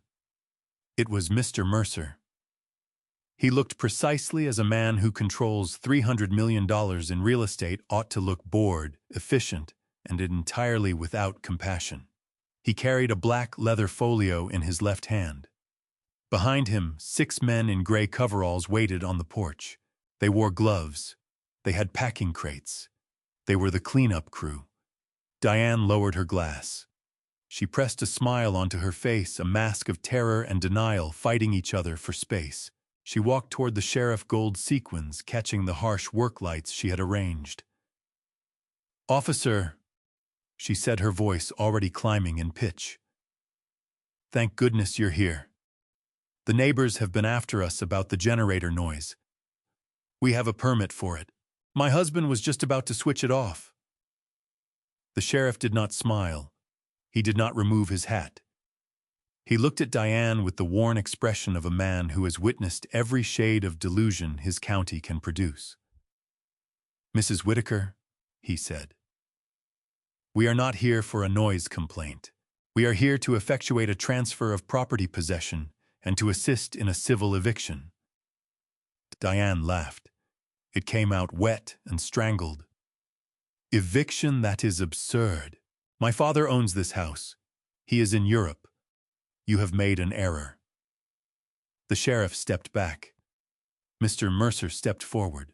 He set his folio on the entryway table, pushing aside a vase of wilting flowers Diane had arranged there. He opened the file. The crisp sound of turning paper carried through the sudden hush of the room. Even the generator seemed to dial itself back, as if the machine had decided to listen. "Good evening, Mrs. Whitaker," Mr. Mercer said. His voice was dry sandpaper dragged across wood. "My name is Franklin Mercer. I am the managing partner of Mercer Property Holdings, and as of 48 hours ago, I am the sole owner of this estate." Diane stared at him. The guests stared at him. Troy, who had been folding himself smaller near the bar, turned a shade of white. I would not have believed human skin capable of reaching. "You are lying," Diane spat. My father would never sell this house. It is my inheritance. Mr. Mercer drew a document from the file. He held it up. It was a deed, a very particular kind of deed. Your father did not sell the house this week, Mrs. Whitaker. He transferred the title to my firm 6 months ago. He executed a life estate deed. Are you familiar with the term? Diane shook her head blankly. It means, Mr. Mercer continued, savoring every syllable, that your father conveyed ownership to me while retaining the right to occupy the premises for the remainder of his life. It is a standard estate planning instrument. It allows the occupant to stay on until death. Diane exhaled a breath she hadn't known she was holding. There, she said, turning to the guests. He still lives here. It is his house. You cannot remove us. Mr. Mercer raised one finger. One finger. It silenced her on the spot. However, he said, there is a clause, a specific condition written into the contract at Mr. Whitaker's insistence. Clause 14, Section B, the voluntary vacation clause. It states that if the life tenant departs the property for a period exceeding 48 hours without notifying the title holder, and if he surrenders his means of access, the life estate is immediately terminated. The right of occupancy dissolves and full possession reverts to the title holder. Immediate possession. Diane's mouth fell open. She looked like a fish dragged up onto a dock. A what? She whispered. Mr. Mercer produced an evidence bag. Inside sat a set of keys. The brass key, the silver key, the electronic fob. They were scratched. They had soil on them. My landscaping crew found these in the rose bushes at the end of your driveway this morning, Mr. Mercer said. Your father threw them there on Friday night. He left the property. He has been gone for 96 hours. He did not notify me. He has therefore triggered the clause. He has voluntarily surrendered the estate. I took a sip of my bourbon in the hotel room and watched Diane's face as it came apart. She was running the scene back in her head. Friday night, me on the porch, the arc of the keys spinning through the dark air, her screaming at me to pick them up. She had watched me do it. She had watched me sign her eviction notice, and she had written it off as a tantrum. But Dad is coming back, Diane shrieked. He is just traveling. This is a mistake. You cannot do this. He is not coming back. Mr. Mercer said, his voice flat as pavement. I spoke with his attorney, Mr. Crane, an hour ago. Mr. Whitaker has confirmed his intent to vacate. He has no wish to live here any longer. And since you are guests of the life tenant, and the life tenancy has now expired, you are trespassers. He turned to the sheriff. Sheriff, if you please. The sheriff stepped forward, one hand resting easy on his belt. Folks, the party is over, he announced to the room. This property is now under the control of Mercer Holdings, and anyone who does not reside here needs to leave immediately. Residents, you have 30 minutes to collect personal essentials, clothing, and medication only. Furniture, electronics, and valuables remain until ownership can be verified. What followed was beautiful chaos. The socialites of Westport, Connecticut, do not weather police intervention with any grace. There was a lunge for purses, a stampede for the door. Women stumbled in their heels. Men were bellowing for valet drivers who were nowhere to be found. Wait! Diane screamed, seizing the arm of a potential investor. Do not leave. This is a legal mix-up. We will have it sorted. The investor wrenched his arm free as though her touch burned. Oh, don't put your hands on me, he hissed. You told me your father was in France. You told me you owned the company. You are a fraud. He walked out. The room was emptying by the second. The gala's dream was dying on that floor ground under expensive shoes. Mr. Mercer snapped his fingers. The 6 men in gray coveralls filed into the house with something close to military order. 2 went to the television. two moved to the paintings on the wall. They were not removing anything. They were tagging it. Stickers were going on to every item now classified as an asset belonging to the title holder. Diane ran to Mr. Mercer and grabbed his lapel. "You cannot do this," she sobbed. "This is my home. My son lives here. My things are here." Mr. Mercer peeled her fingers from his suit and smoothed the fabric. "This is not your home, Mrs. Whitaker. It never was. You were a guest who has overstayed her welcome. You have 30 minutes. If you have not vacated, the sheriff will place you under arrest for criminal trespass." He glanced at his watch. 29 minutes. Then I noticed Troy. He had not moved from the bar. He was watching the whole scene with a strange, hollow detachment. He registered the police. He registered the movers. He saw his wife breaking apart, but his eyes were fixed somewhere else entirely. He was watching the front door, waiting. He did not have to wait long. Two men in windbreakers came through behind the sheriff. They did not carry themselves like local police. They had earpieces. The badges on their belts were not stars. They were shields. FBI. Troy saw them.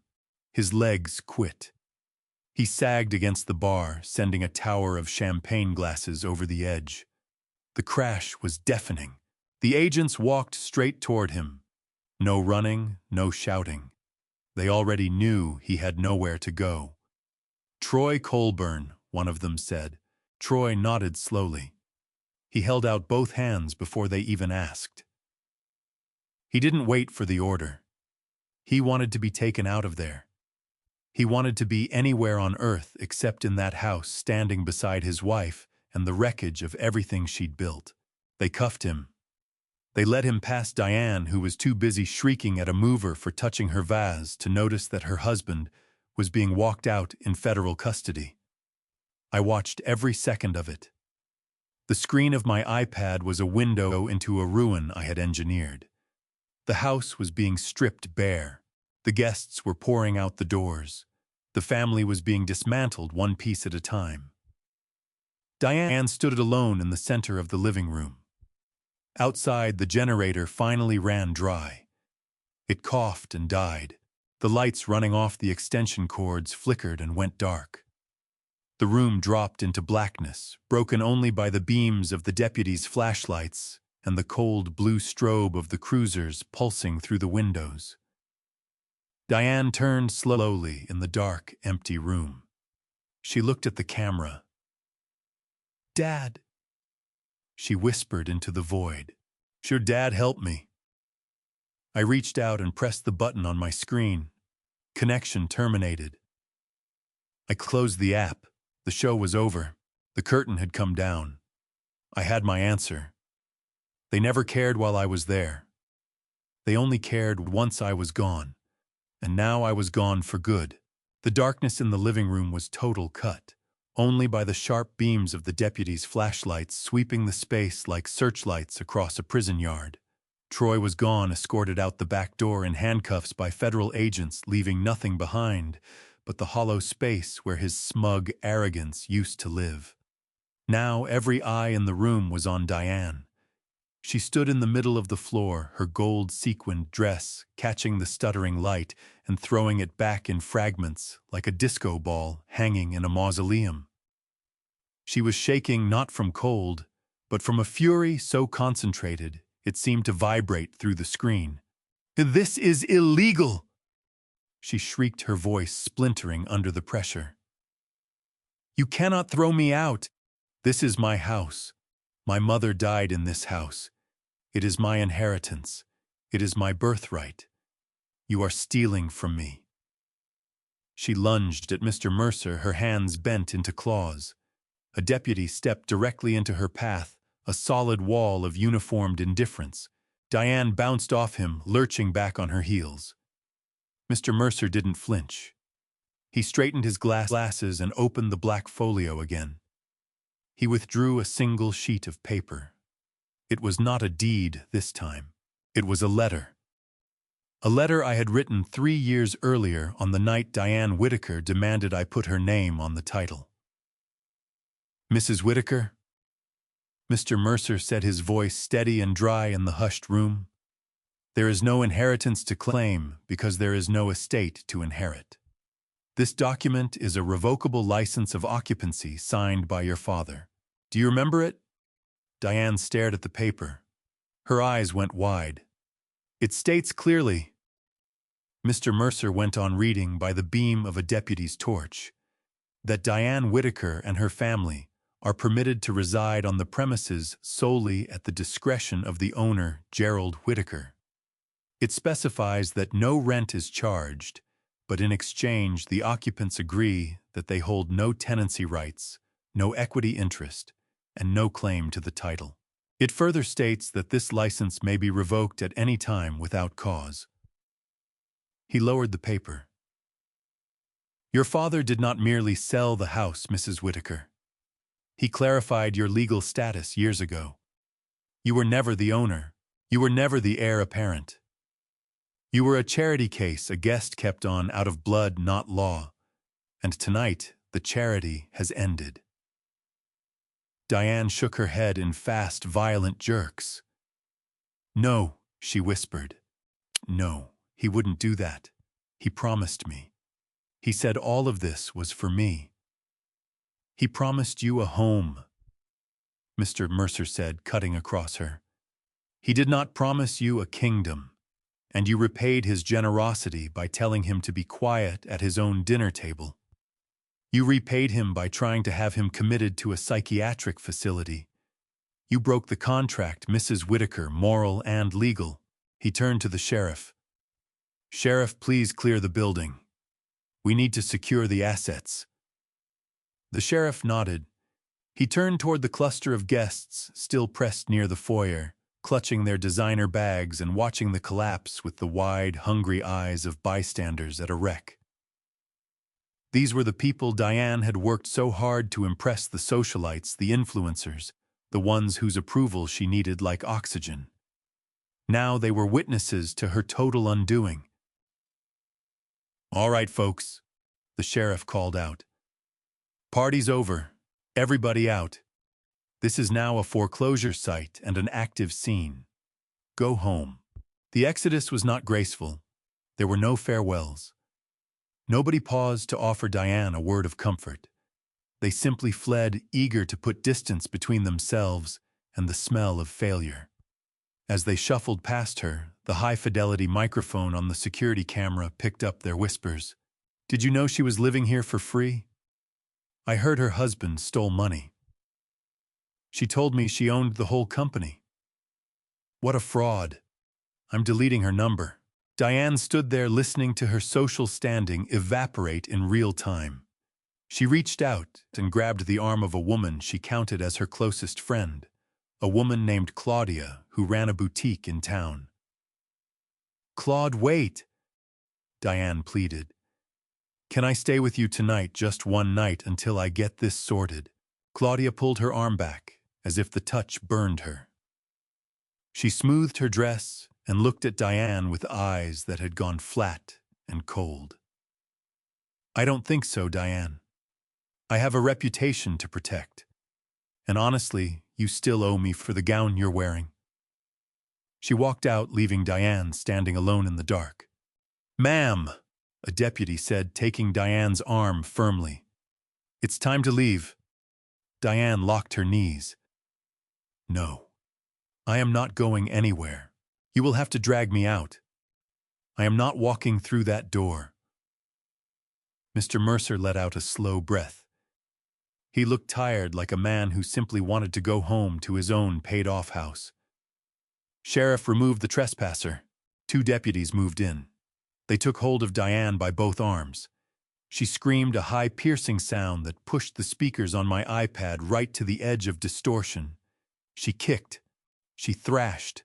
The gold dress split at the seam. Her carefully arranged hair gave way, tumbling in loose strands across her face. They walked her toward the front door.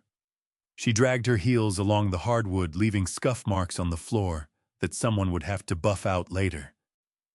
They pushed through the doorway and out onto the porch. The night's heat closed around her. The generator had gone silent, but the air still hung heavy with diesel fumes. The deputies didn't stop at the porch steps. They marched her all the way down to the stone path. Diane stumbled, her heel caught the edge of a flagstone. She fell. She went down hard onto the front lawn. It had rained briefly earlier in the evening, a quick summer shower I had watched from my hotel window. The ground was soft and wet. The grass was churned to mud where the landscapers had worked. Diane went down face first into it. Her gold sequined dress, the emblem of everything she had pretended to be, soaked up the dirty water like a sponge. She tried to push herself upright, but her hands slid out from under her. She rolled onto her back and then struggled up to a sitting position, legs splayed out in front of her in the muck. She looked up at the house she had treated as hers, the house where she had made my life small. Mr. Mercer stood in the open doorway, backlit by a flashlight beam, like some grim angel of repossession. "Do not come back, Mrs. Whitaker," he called out. "If you set foot on this property again, you will be arrested. Your personal effects will be boxed and left at the curb on Friday. I suggest you locate a U-Haul." He closed the heavy oak door.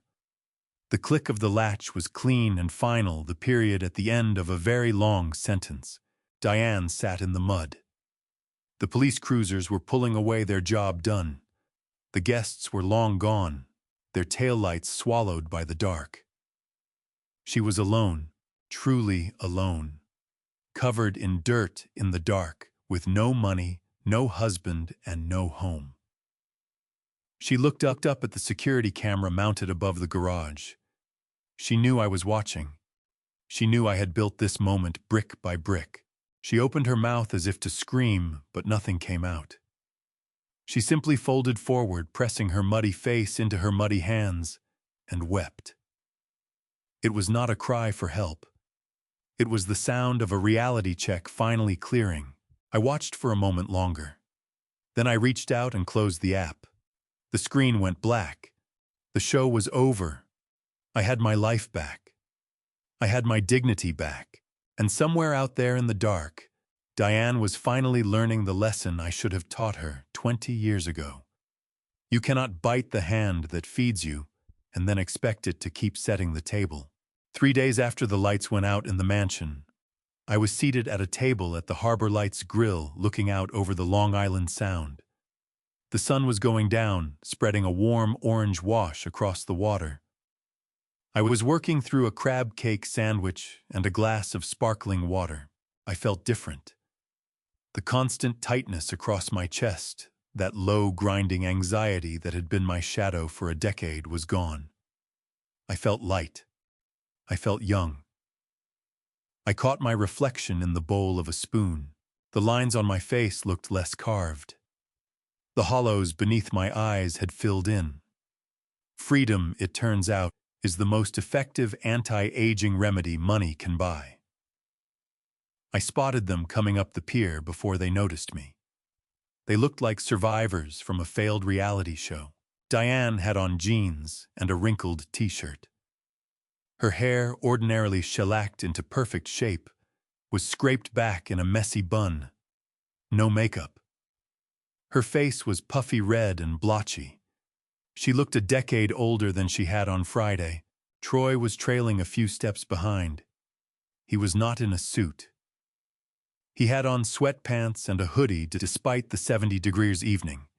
He walked with his head aimed at the ground. I clocked the bulge beneath the fabric at his ankle, an electronic monitoring bracelet. He was out on bail, waiting on the federal indictment for wire fraud and embezzlement. His passport had been surrendered. His assets were frozen. He was a man imprisoned inside his own body. They reached my table. Neither of them asked to sit.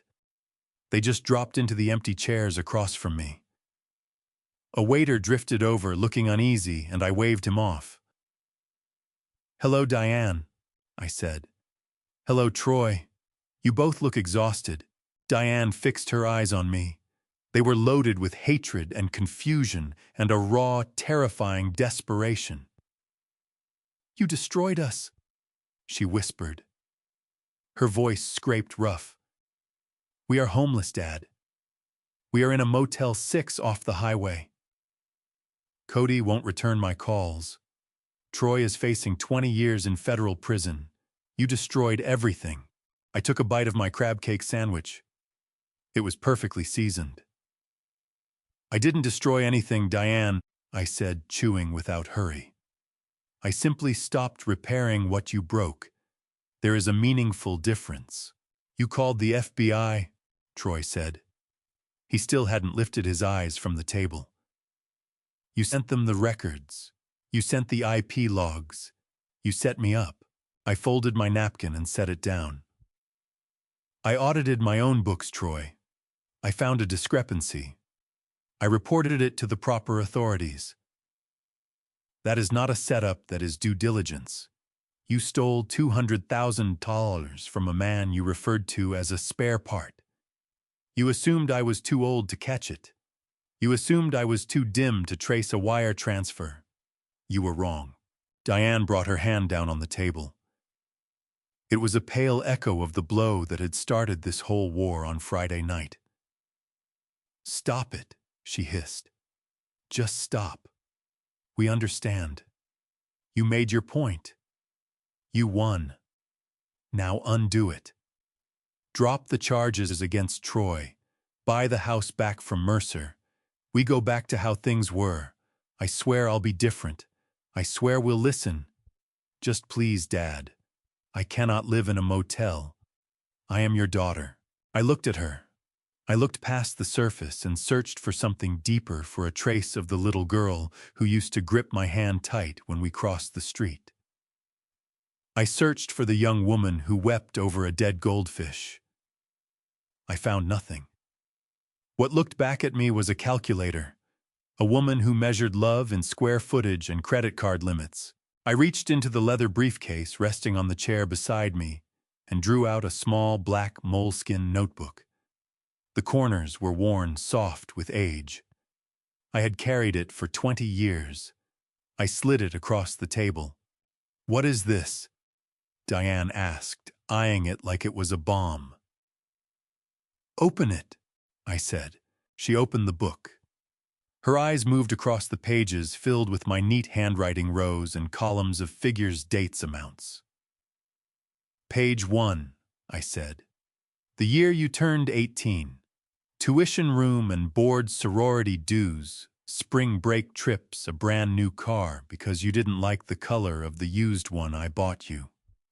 Total $250,000. She turned the page. Her hand was unsteady. "Page 10, I said. "The wedding. The dress. The venue. The open bar. The honeymoon in Bali. 85,000 Eithmarchen. $1,000. She kept turning. "Page 20. I continued. "The house down payment. The monthly allowance dressed up as consulting fees for Troy's shell companies.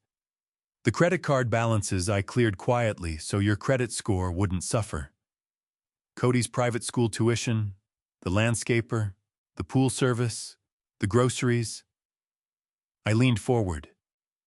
"Turn to the last page, Diane." She turned to the end. A single number circled in red ink.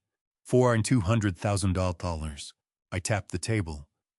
"That is the total, Diane. That is the cost of your love. That is the price of my silence across 20 years. $4.2 million.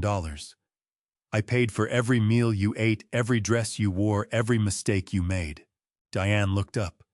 Tears were running freely down her face. "So what?"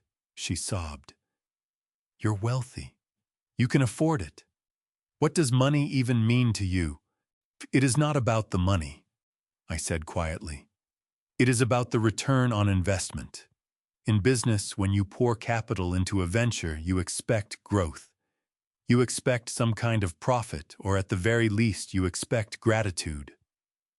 I looked at Troy. I looked at Diane. I put $4 million into this family. The return was zero. The return was contempt.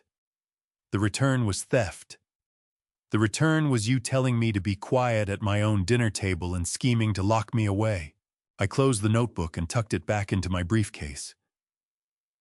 I don't owe you anything further, Diane. The ledger is settled. Consider that $4.2 million the severance package. I purchased my freedom. It was worth every cent. I stood up. I left a $100 bill on the table for the waiter. Troy finally raised his eyes. They were red. "Where are you going, Jerry?" he asked. I straightened my charcoal gray blazer and checked my watch. "I have a flight to catch, Troy. And you have a court date." "I'd save your strength for the judge." I turned and walked away. "Dad, wait!" Diane cried out. "Dad, please don't leave us." "What are we supposed to do?" I didn't stop. I didn't slow. I walked out of the restaurant and into the warm, salt air off the water. I could hear her crying behind me, a loud, ragged sound that pulled glances from the other diners. But for the first time in my life, her tears did not make me stop. They were just noise. And I was done with noise. A black town car sat waiting at the curb. The driver pulled the door open. "To the airfield, Mr. Whitaker?" he asked. "Yes, Curtis," I said. "To the airfield." I got in. The car moved into traffic. Through the tinted rear window, I watched Diane run out of the restaurant and onto the sidewalk, tracking the car as it pulled away into the flow of vehicles. She looked small. She looked lost. She looked like someone who had just understood that the bank of Dad was permanently closed. 20 minutes later, the car rolled onto the tarmac of the private airfield. The Gulfstream G650 sat there gleaming white against the blue evening sky. A beautiful machine, a symbol of everything I had built and everything I had kept hidden. I climbed the steps. The stewardess met me at the top with a glass of champagne. "Welcome aboard, Mr. Whitaker. Your guests are already seated."